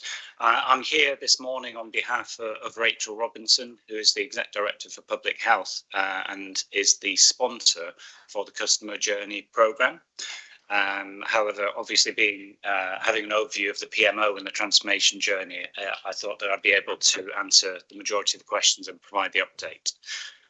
The report was a result of a previous conversation at the Audit Committee that was prior to the elections, where we had brought an update that referred to the customer journey, and it was felt that it would be helpful to have greater oversight of the programme that we're undertaking.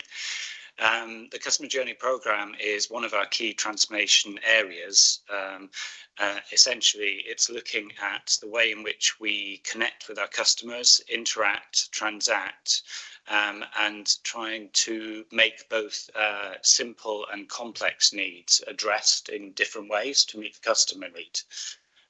It stems from a review of across the organisation of the way in which we kind of presented the customer with a journey throughout their approach to us, or our approach to them, and we found a number of inconsistencies, and we felt it would be helpful to try and address that and reduce the failure demand that was resulting from that, so additional people contacting us because we weren't fulfilling their original requirements.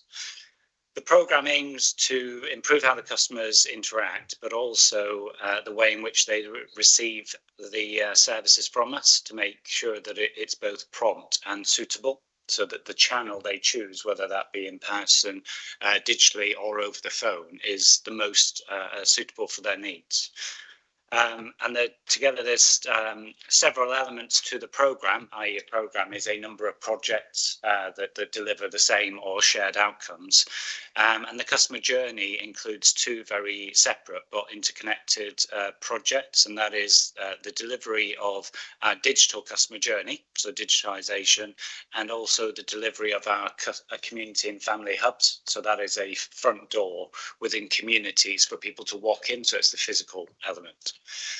In terms of the digital approach, the main aim is for us to have a digital first approach, but digital by choice, so that people choose to engage with us digitally because it is simple and efficient. And we have put significant effort into how we deliver that using automation and digitization of process and practices. The main aim is to essentially have more digital contact so that we can free up the resources, our people, to deal with the people that have to have contact with somebody, so that there is more benefit and value from that human contact, particularly those that may be vulnerable or have additional requirements and needs. The delivery of the customer digitalisation is done in partnership with our transformation partner, PwC or PricewaterhouseCoopers, and they have a successful track record of delivering this in other councils across the country, but in the West Midlands also. Specifically, what they allow us to do is provide specific skills and expertise that we do not have in-house as yet. But what we do as part of that is to undertake knowledge and skills transfer so that over time we reduce the reliance on our partner and we become self-sufficient in delivering digitisation. We use lean principles to re-engineer processes, but we are also utilising new digital components, including the use of voice automation and artificial intelligence as part of the almost like a rollout deployment of reusable solutions, IT solutions. But the great thing is that those solutions allow us to provide services 24 hours a day, 365 days a year. So therefore, we are ultimately contactable using digital channels in the future, and that includes phone calls. We support this through interventions essentially to promote people to become more digitally included. So we have digital skills campaigns and support across the county to try and help people use these digital channels. So it isn't just expected that they would go into to use those routes. We also are deploying as safe community and family hubs, and they are essentially a physical space that provide a front door, a shared front door across the system. So that's with partners in health, community sector and voluntary sector to specifically meet targeted requirements. So what we've looked at is the local needs in that area, and we provide physical solutions to those, focusing on prevention of all age solutions. So it isn't a one size fits all, it is tailored to the local needs of those communities. And what we now have is 5 hubs across the county. We're looking at taking those solutions and testing them. So we're learning from the deployment, we monitor the performance, and then we can further tailor those solutions more widely. And as I say, we've got integrated spaces, so it's great for working collaboratively with other organisations across the health sector particularly. The other bit that we put in place to make sure that this delivers and to provide assurance, particularly to an audit committee, is we obviously oversee those programs and projects using our robust project management methodologies. So they've all got boards, they all have sponsors, and they all have a dedicated program or project manager to make sure delivery is happening on time and within budget. The other bit that we have put in place as part of this solution is something called a Digital Design Authority, or DDA. And the reason that's important is that that gives us ICT and digital solutions that work with others. So it almost makes sure that any solution we develop links in to all of our other solutions and to our longer term digital strategy, so that we're not having something that isn't what we classify as interoperable, i.e. doesn't talk to any of the other solutions we've got. So that's a very helpful piece of our kind of governance apparatus that gives additional assurance. So that's the kind of overview that I wanted to provide, and I hope that's really helpful in terms of providing some context of what we're trying to achieve and how we're trying to do it. Sounds good. It's very helpful indeed. Any questions, Alan?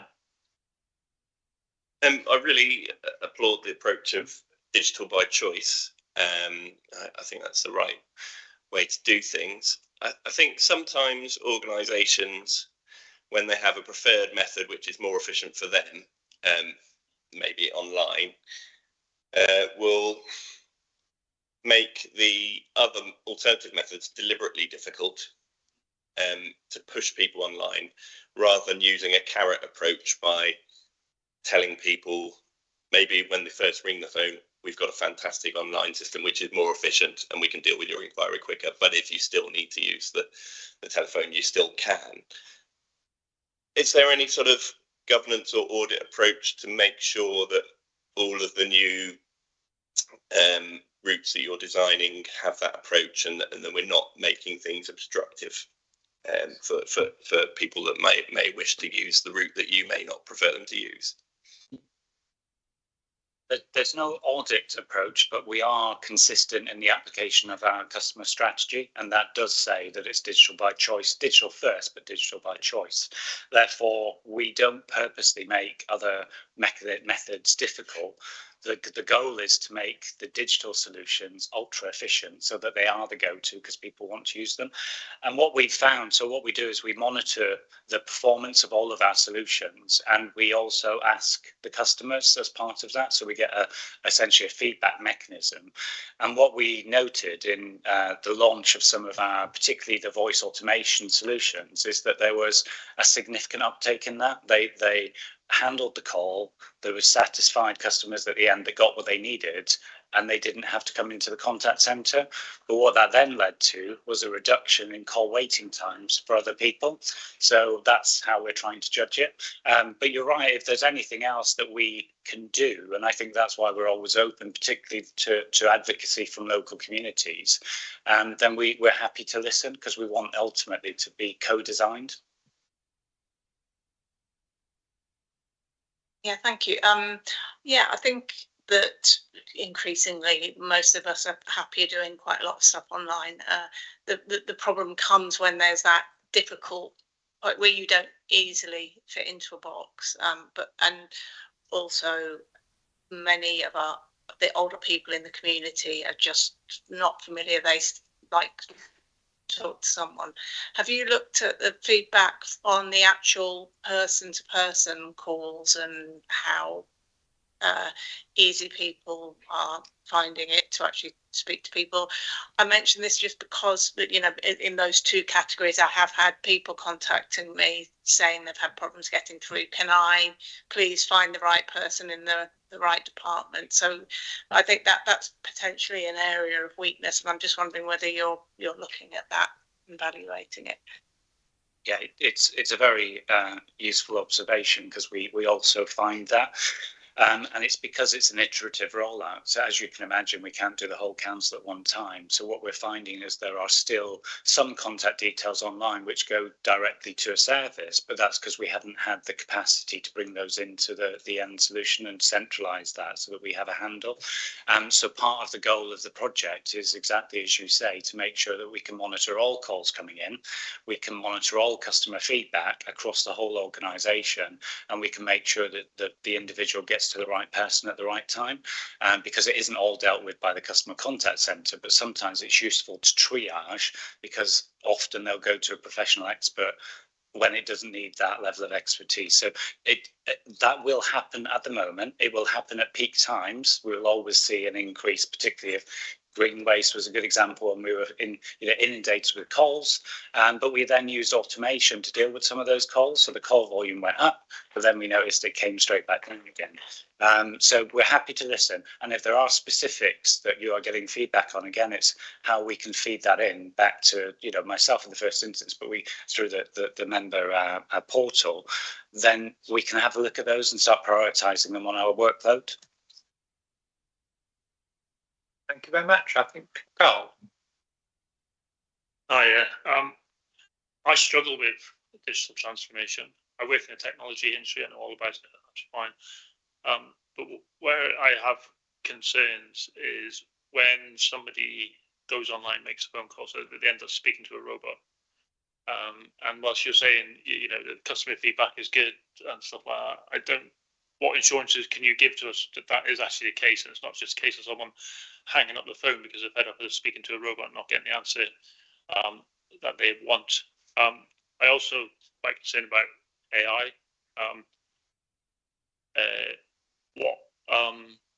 Probably a question maybe towards Barry as well is what sort of like audit insurances are in place for regulating AI, in particular regulating AI within the council. For me, for a good working AI and some sort of automation for it to be really good and to work how it should be, you need to throw not millions at it, but billions at it. And as councils, we can't afford to do that. So I do worry, and I do worry about then, as I said before the audit meeting, about the councillor integration with a member of the public. We're losing it. It came up in the LGA meeting on Monday that we're losing that interaction because of this automated approach, and what it's doing is upsetting our residents and constituents because they're just not getting the information that they need. Just on the first point around, we try to monitor the call from point coming in all the way through. So if they don't get what they need, then at the moment, what we try and flag is who then has to come in to talk to a person. There isn't a mechanism, although we are trying to implement it to essentially at the end of that call, judge whether they got what they needed or not. But often they won't wait if they get what they need. So when we track a call, they can often drop out, either, as you say, because they're dissatisfied, but often because they've got what they needed, as in they've got a link or they've got the answer to the query. But what we need to do, and it's a fair point, is improve that feedback loop, because at the moment we don't get enough from the automation route. But what we are hearing in terms of when we do constructively ask people is that they got the answer they wanted. But that's not universal. We need to measure it better. So we can take that point away to the programme. Just in terms of AI governance, I will let Barry come in on that. But from my perspective, I think the way in which we're employing AI is not as a decision maker, but as an enabler of informing individuals about information that's readily available. So one of the things we can do is put AI in front of our website so that you can ask a question and it gives you the answer because it's all readily available. So you don't have to search, you don't have to do, it's just that's the mechanism where and it's iterative and testing, so we're trying to understand where it adds benefit and where it doesn't. So we've got some pilots coming through, but again, there's no decision on that. It's very much just seeing what additionality it gives to reduce the manual interventions that we need. But over time, we will need a collective approach to how we deploy it. At the moment, we don't do too much development using our own systems, but that is an option, as you say. But if we can buy it for cheaper because there are off-the-shelf products being used in other authorities, then it's that balance between cost and effectiveness. So it is a fair point to make. Okay, thank you. So just picking up on the AI technology. So principally we use Microsoft Copilot as our AI technology. It's early days. A policy has been developed and approved by our Information Governance and Leadership and Oversight Group. That was last year. And it's fair to say we're still in that transition period of using AI. We do actually have David Baker, who's the head of technology, on the call, so he may want to add to this. But just from an assurance perspective, there has been internal audit involvement from an assurance perspective in the rollout of the AI technologies, but also it's included within the audit plan, the proposed internal audit plan for 25-26. But not only from a Copilot perspective, but also the trial technologies that Billy referred to, particularly within social care. Within the internal audit plan as well. So we do have oversight and coverage of that within the audit plan, and that will be reported through to audit committee. I don't know if David wants to come in at that point. Right, you mean David? Good morning, everyone. Yeah, just a couple of points really to add to the questions, and thanks for asking the questions because they are important points. So first off, around the element of speaking to a robot and can't find the right person. And in relation to that, there is always the option to drop out and speak to a person, and that's really important, so that if you don't get what you need from the robot, you can drop out and speak to a human, because we know that the robots aren't doing everything they should be doing at the moment. So there's an active review process to make sure that we constantly go through how those robots are acting and behaving to make sure that we are acting in the most appropriate manner. It's really important for me that there's always a route through to speaking to a human. So always having a human within that loop. We are putting some new technology in that we're exploring at the moment that's not live, which enables a contact center agent to be able to view what that conversation's happening at the same time, so they can intervene and actually kick the robot out of the conversation, and you get put through to a person as well. That's not in place at the moment, but it's something we're exploring, understanding that sometimes you just want the robot to go away and you just want to speak to somebody. So how can we intervene and make that as smooth a transition as possible? You can only imagine some of the things we hear people saying to the robots.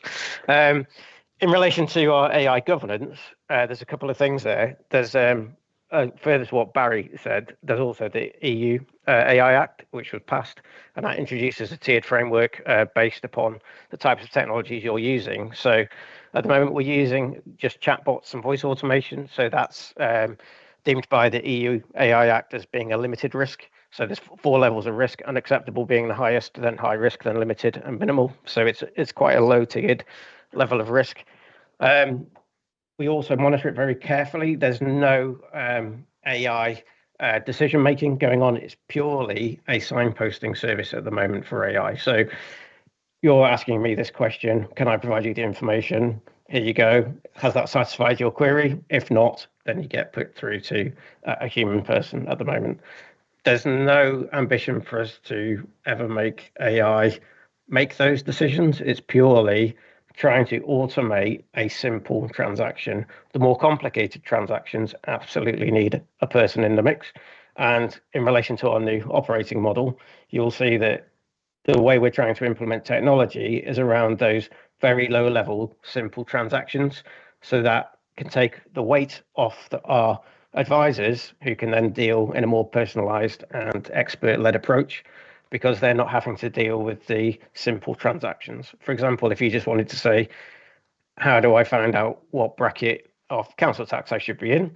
If we can just provide you a text or a link to a site, or read the information to you out on the phone via a robot, that frees up an agent who would be providing that information to you to then deal with a more complex call. And don't forget, that digital by choice thing we were talking about is really important, because as you move through stages of your life, your digital capability will change as well. So, for example, if I want to order a new bin, there's no reason why I personally wouldn't want to do that digitally. However, if I'm worried about my mum, whilst I'm very capable at using digital technology, do I want to speak to a robot about that? I can tell you categorically, no, I don't want to speak to a robot about that. I'd like to speak to a person, because I want to help and know that I'm speaking to an expert and they're going to help me in that particular situation. So it's important. I think it's important for everybody to realise that we are taking an approach where we're trying to introduce technology where it makes sense to introduce technology, and it's not a blanket answer to everything. Hopefully that helps. Very reassuring. Thank you, David. I think, given the time, we'll probably move on from there, but Billy, you're on next as well, because it's the risk annual report. So let's move on to that item. So the report is an overview of risk activity over the last financial year. It includes a current risk exposure to the authority in relation to strategic, operational and project-based risks. The management of the risks form part of our annual governance statement, as you'll be aware, and we have a risk and business continuity team who manage and monitor all of the process and practices around risk to ensure that we've established and embedded effective solutions to risk management across the council.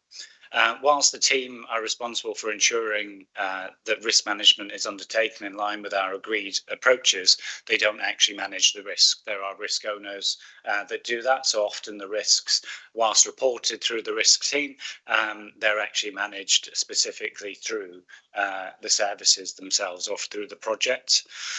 We use our own in-house solution to manage the risks, but what that allows us to do is we have risk dashboards that show in real time the monitoring of risks, and also allow us to see where there are higher elements of risk taking place, and where there might have been slippage in remedial activity or mitigations that we've agreed to put forward. So it's just that assurance that it's fully monitored, both within services but also across the council as an entity. Just in terms of strategic risk management, throughout the last financial year, we tend to manage or review our strategic risks biannually. So they are at least looked at 2 times a year if they're a strategic risk, and that's in line with our usual procedures. That also makes sure that we can then monitor and update any risk exposure that might be coming through from those reviews.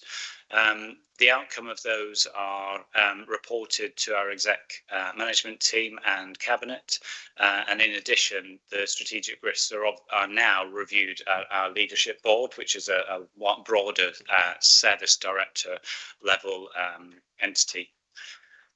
If you look at the Appendix B, you'll see the risk exposure at the start of June to 2025. So that's essentially last year, the end of last year. And at that point, we had 10 strategic risks on the risk register, and each of those were specified or allocated to an exec director. That is under review as part of the leadership board implementation, but you can see further details of those 10 risks within Appendix C.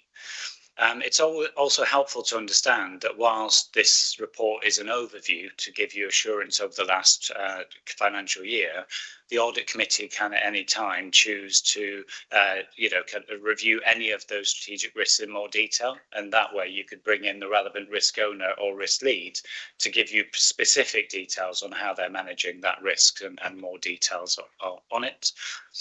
Briefly, in terms of operational risk management, this is the essentially service-based risks that we manage. Those are also reviewed biannually, and what we've shown in the appendices is there's around 110 operational risk registers, but also there's over 1,000 risks within that are being managed as part of service delivery and operational delivery. You can see the current operational risk exposure again in Appendix E.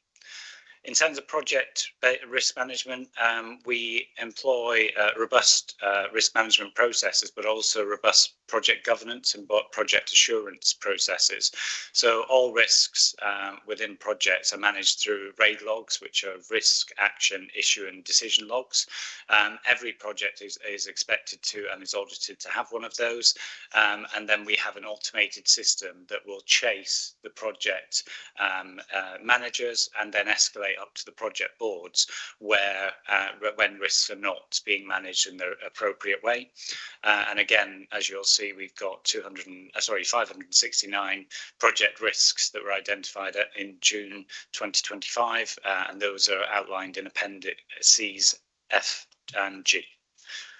The other thing that we do try to look at is, whilst it's great looking at risks, it's also helpful to remind individuals to look at opportunities, because that is the flip side of risks. So we are doing more in that area to try and make sure that we can identify opportunities and then manage those in the same way to see prioritise what opportunities we can take advantage of, because often they lead to projects or other activities that are helpful to improve continuous improvement. And the last bit in terms of audit assurance, you'll see in the report that the audit team undertook a risk management audit in 24-25, and that report gave an assurance level of reasonable and some actions that were being managed by the risk and business continuity team. So that's the overview. Happy to take any questions. Thank you, Billy. Any questions on the risk? We had one earlier, didn't we? Yes, Carl. Yes, Just a couple of points. Firstly, it's good to see failure to protect from manage impact targeted cyber attacks at the top. And no matter how much money you throw at it, should always stay at the top and never come down from there. I'm just looking at the risk matrix charts. You got a quite an obvious 5x5 table there, impact versus likelihood.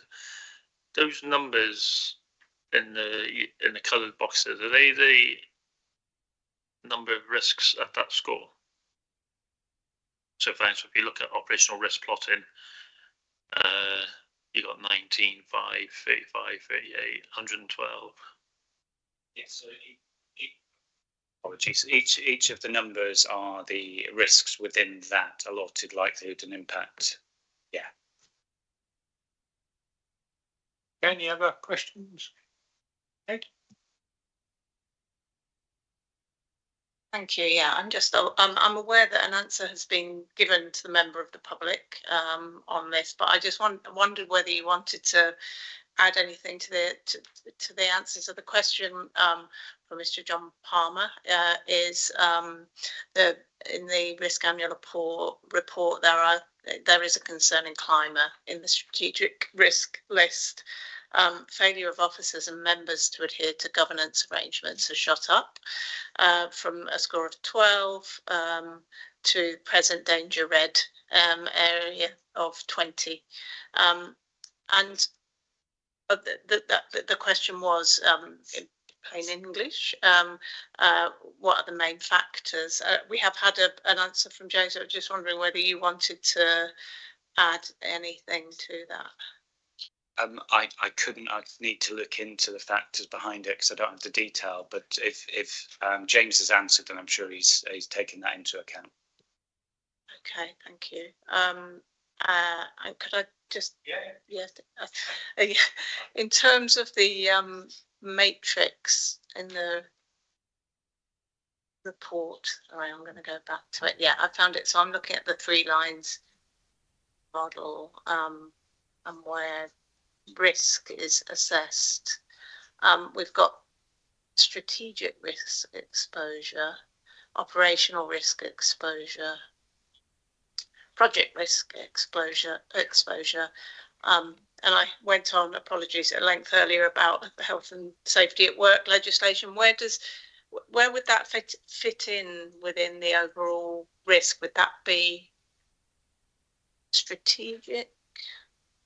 Or would it just relate to specific projects, or is it management?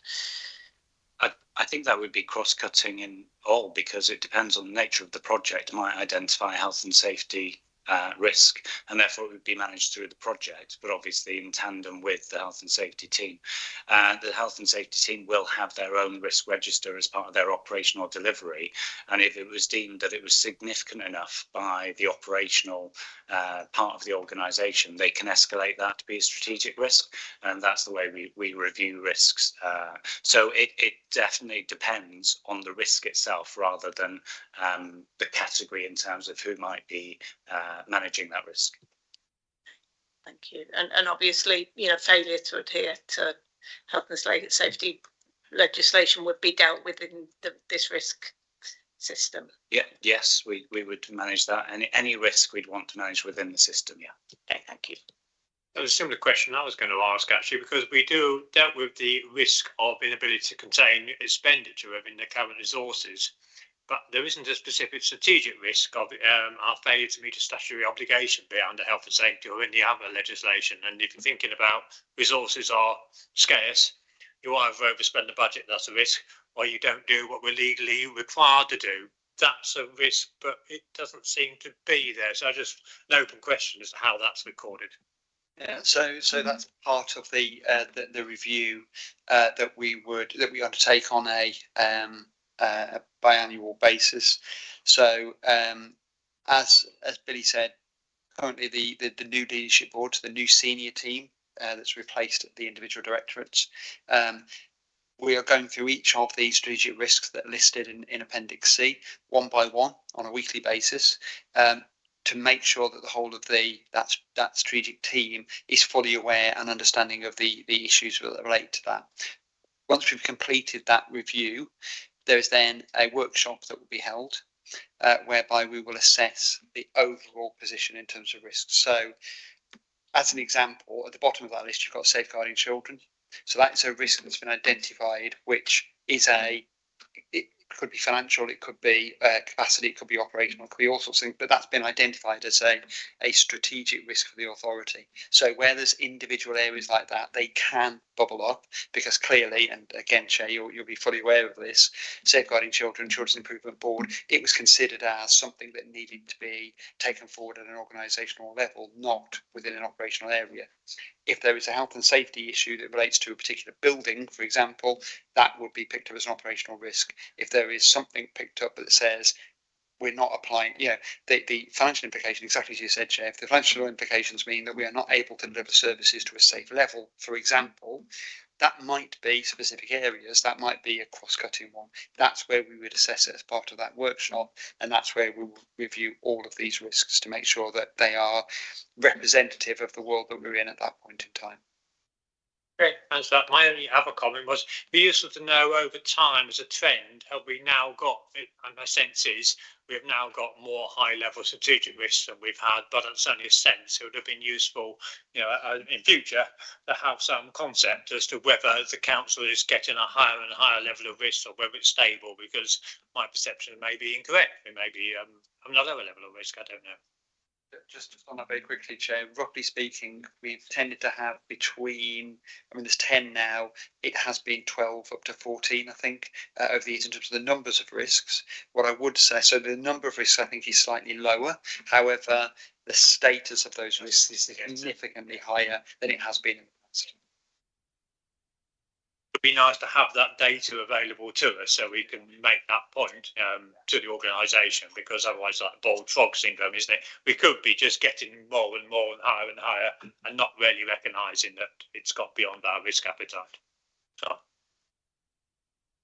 Yeah, sorry, just going back to Mr. Palmer's question, and I don't know if Mr. Palmer was totally satisfied with the answer, but I do, in myself, I see concerns with that particular risk going up from a reasonable 12 up to a very high 20.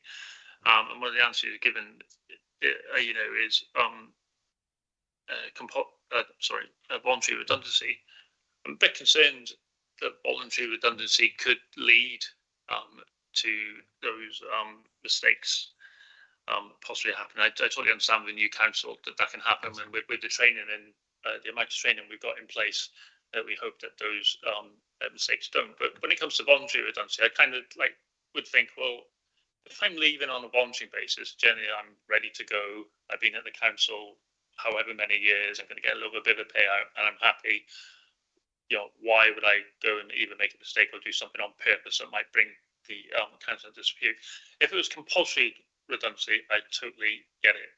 That would be the right answer, because compulsory redundancy, you're going to get people who are disgruntled, not very happy, and potentially make mistakes. The other point from that, and again, I don't really see it in the answer, is going forward, how are we going to monitor in order to bring that risk back down? Because, as I said, I totally get it with new councillors, new administration, a lot of training needs in place, but at the same time, we need to very quickly bring that risk back down to where it was, if not lower, because we don't want officers or members making them kind of mistakes. I'll let James answer, but I think it is the nature of risk, isn't it? If you have a programme of redundancies, whether it's voluntary or compulsory, you've got some expertise leading the building, haven't you? That must be a risk. Yeah. Of course, you put in all sorts of measures to ensure that people take out those roles are suitably qualified and experienced, but you can't fault that is a risk. So thank you, Chair. Just to reiterate that point, what we've said is the likelihood of that happening is increasing. That's it. That we're not saying it's happening. We're not saying it's going to happen. We're saying the likelihood of that happening, we believe, would increase, and I think that's fair given that. I would actually say the compulsory and voluntary risk is the other way around. Personally, I would say if the organisation is making compulsory redundancies, what you're doing is you will take into account what you need to manage that overall risk, and you'll say, these are the posts that I now need in the structure, this is what I don't need, and therefore there'll be compulsory redundancy. So you'd have taken account of that risk. When a voluntary redundancy, and this isn't just people saying I want to retire early, there will be people at all sorts of different levels in the organisation have just said, I'm willing to go for whatever reason.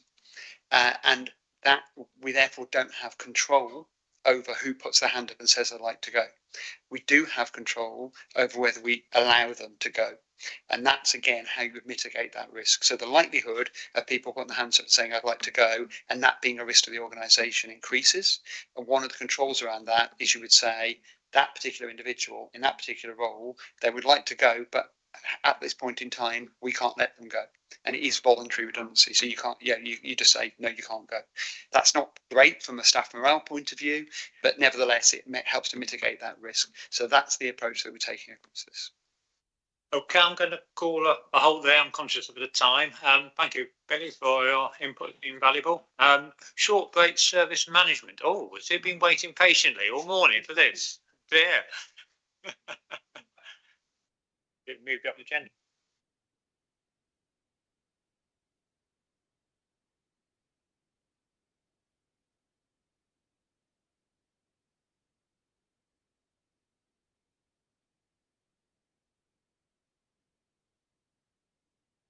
Afternoon all. I'm Laura Taylor, Service Director for Commissioning. So as part of the new leadership board, I've got responsibility for contracts, commissioning and procurement. So I'm going to hand over to Leslie Brown, who's our Service Manager for All Age Commissioning.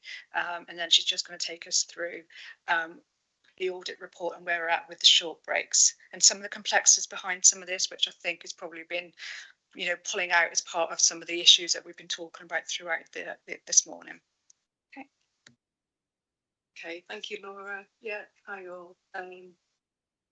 So I just want to explain a little bit of the background, really, I guess, just to touch on what short breaks is and how complex, but also how important short breaks is, and then turn our attention to the position of the audit report and the recommendations and our progress against them. So just a bit of background. So short breaks are statutory services. And we have commissions arrangements with a number of external providers. The benefits of short breaks are to provide opportunities for children to develop their skills, to grow their independence, both within the home setting and outside. And in particular, we have targeted and specialist short break services, which offer a lifeline of support really to some of our most vulnerable young people and their families. Often those who are in receipt of those specialist and targeted short break services are under the oversight of our disabled children's team and have social care assessments. Just to add to the detail within the report, we have about 59 children who access our universal services, and we have 49 who access some of that specialist overnight short breaks service, and that's really important for the work. Without short breaks, particularly that overnight short breaks, there are risks that those families and their young people would enter into crisis and would need more expensive alternative residential placement options, which are not preferred, obviously, by families or by us in terms of our responsibilities as a statutory authority. So really critical, really, that lifeline is really important for families. In terms of our role as commissioning, the short break service has been on a recommissioning journey due to contracts ending, and as a result of our aspirations for the model of service delivery for short breaks to improve and to change in the future. In particular, our vision for a stronger preventative model is really key, and we want to help to support families and young people to avoid that specialist overnight targeted short breaks provision by having a stronger, greater capacity and greater access to preventative short breaks in the community, more of that kind of universal model. We also, with lots of the transformation work, it's been mentioned a number of times during committee today, the changes in other services, we recognise that through that recommissioning journey, our future models need to connect in with other services in a stronger way. And that's described a little bit further within the report. So going on to the audit, so there was an audit of the short breaks arrangements back in 23-24, and that identified 2 fundamental recommendations and assessed overall as unsatisfactory. The recommendations were in relation to the commissioning activities, the contract management arrangements, and some of the operational aspects as well. So just to explain some of the improvement areas and the journey that we've been on, and as Laura alluded to, some of the complexities and challenges that we've faced. So from a commissioning and contract management perspective, in parallel within this timeline, it's really important to note that we as commissioning and contracts underwent a significant period of transformation. Again, another theme really that's been touched on a number of times today. As an organisation, the council recognised that we needed to strengthen our commissioning practice, our contract management practice, and particularly in the areas of children's services commissioning and contract management, which is really positive. Critically for short breaks, that process allowed us to create new posts in the commissioning structure and new posts in the contract management team. On the commissioning side, those were filled in autumn 2024. I need to get my timeline right. And on the contract management side, the contract management and quality assurance side, they were filled in January this year. So again, an improving journey. A further challenge during that time was to maintain business as usual activity with so much change within the team, recruitment ongoing, new staff being inducted and onboarded, and we also did have some long-term sickness that was affecting some of our children's commissioning. But by February this year, all of those aspects have now stabilised and the short breaks delivery is being accelerated with our new capacity, our new leadership. And just to mention another introduction, we have Jess with us today. Jess Sharma. Jess is one of those new appointments that I've mentioned. She's the new commissioning manager for our Start Well portfolio. So we have new contracts officer for children's services and that new quality assurance officer also. And this capacity responds directly to the recommendations raised in the audit. Just touching on operational delivery and some of the market risks. So within this time frame, challenges to maintain the operational delivery, reflecting back on the importance of that service for our vulnerable young people, particularly that overnight short breaks, did lead us to requests for contract exemption during this period. And through discussions with monitoring officer and our executives, the organisation assessed the amount of risk to ensure continuity of the service through a contract extension. Had the overnight short break service not continued, then our risk assessment and our analysis identified 6 families, very highly vulnerable with vulnerable young people, who would likely face crisis if we didn't continue with that contract extension to maintain that service continuity. We've modelled within the report, you'll see that again, there was a connected financial implication for the council if those 6 young people were to move into high cost residential placements as a result of that risk. So that was part of the risk assessment. And also, you know, not to underestimate the devastating effect on families if that scenario occurred.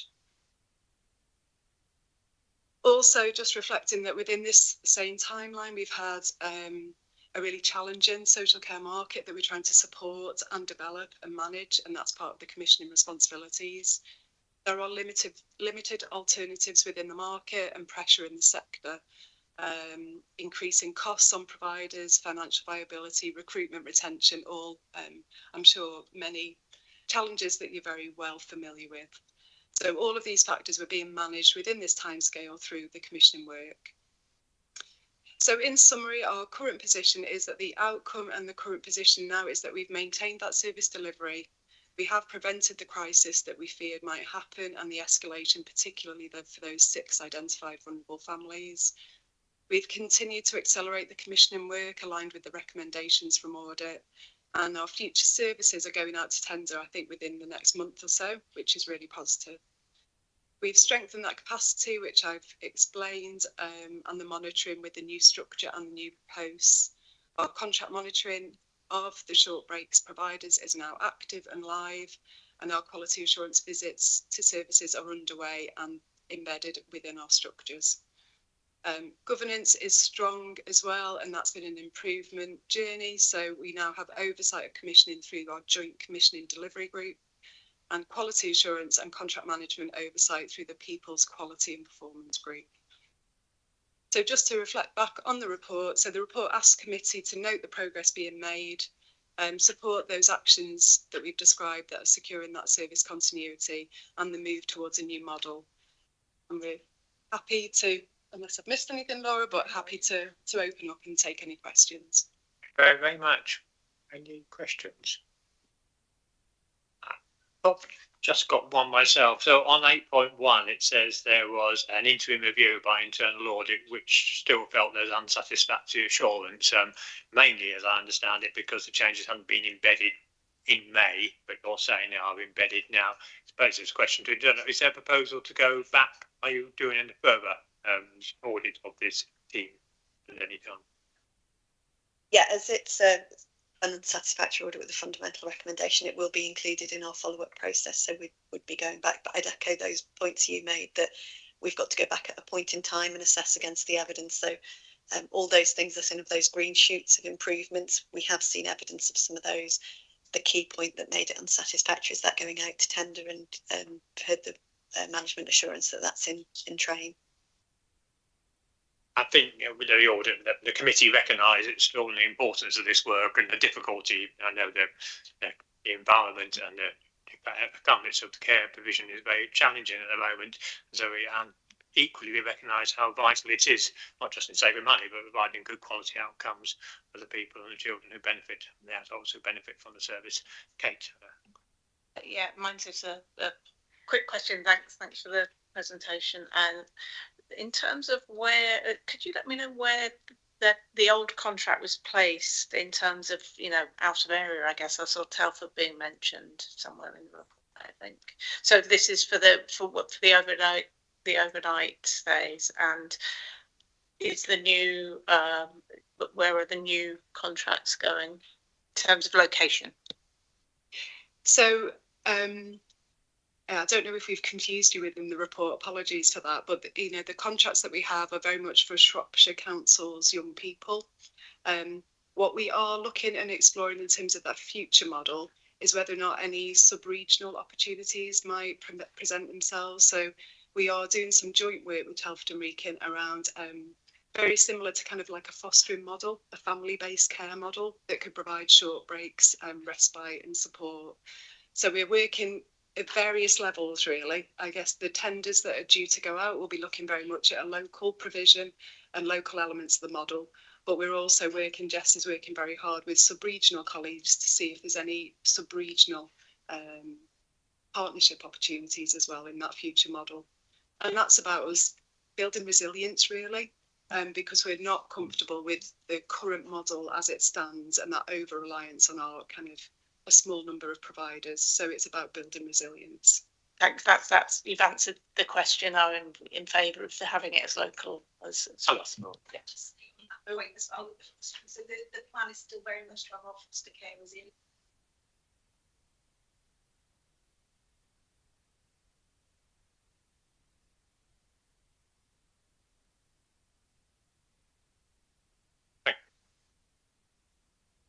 Yeah, just to follow on that, really, is there a consistency nationally of your quality assurance processes and, things like making sure that the places are suitable and there's no, abuse or anything going on?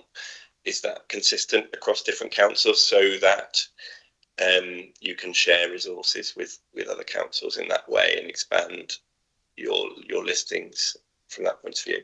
And there was just another slightly unrelated question: is the short breaks service only concerned with respite through residential care, or is there like an experience element to it, like using things like the Lineal Trust for canal boat holiday, disabled access canal boat holidays and things like that?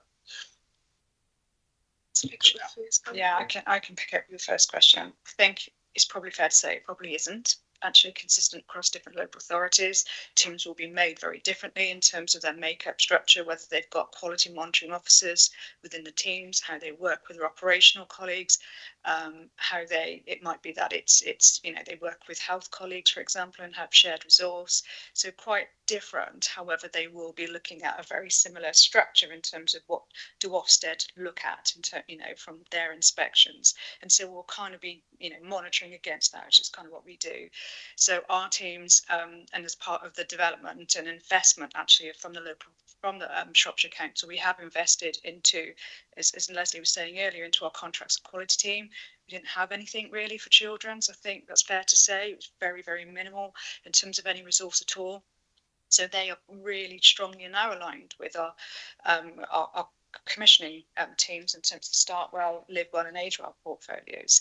And I think, do you want to come over here? Because I think you wanted to come in. They won't be able to hear you. I can see your letters. Do you want to come over here? Come over here because they can't hear you. Public can't hear you. Did you want to add it into the quality bit first, did you? Or did you want to add the second question? In terms of the there you go. I was just going to come in on the regional, kind of how we quality assess with our partners. So there are regional groups. So we're sort of signed up to the West Midlands regional meeting. So there's a short breaks meeting which we attend monthly, and there's also a sort of newly established due diligence meeting now that we're part of. So as much as our practices are quite different and we need to respond to local need, there is that kind of quality assurance element in place where we discuss some of the kind of consistent challenges across the board and try and bring that practice into place. So I just wanted to make that to those as well. Thank you very, very much for that. I think we now move the recommendation up 3.1 that we update. We note the updates to the report and support the actions that have been taken to secure service continuity and move towards a new model. I'm happy to move that. We have vote on that. Thank you very much. Thank you. I apologise for keeping you waiting. I'll try and do some time into the agenda going forward. Thank you. Okay. Sorry. Date and time of next meeting, I suppose, is set there. And then we move to the exclusion of the press and public. So I will resolve in accordance with provisions of Schedule 12A of Local Government Act 1972, Section 5 of Local Authorities, Meetings and Regulations, and paragraphs of the Council's Access to Information Rules, the public and press be excluded in consideration of the following two items. I have those in favour. Thank you. That's covered.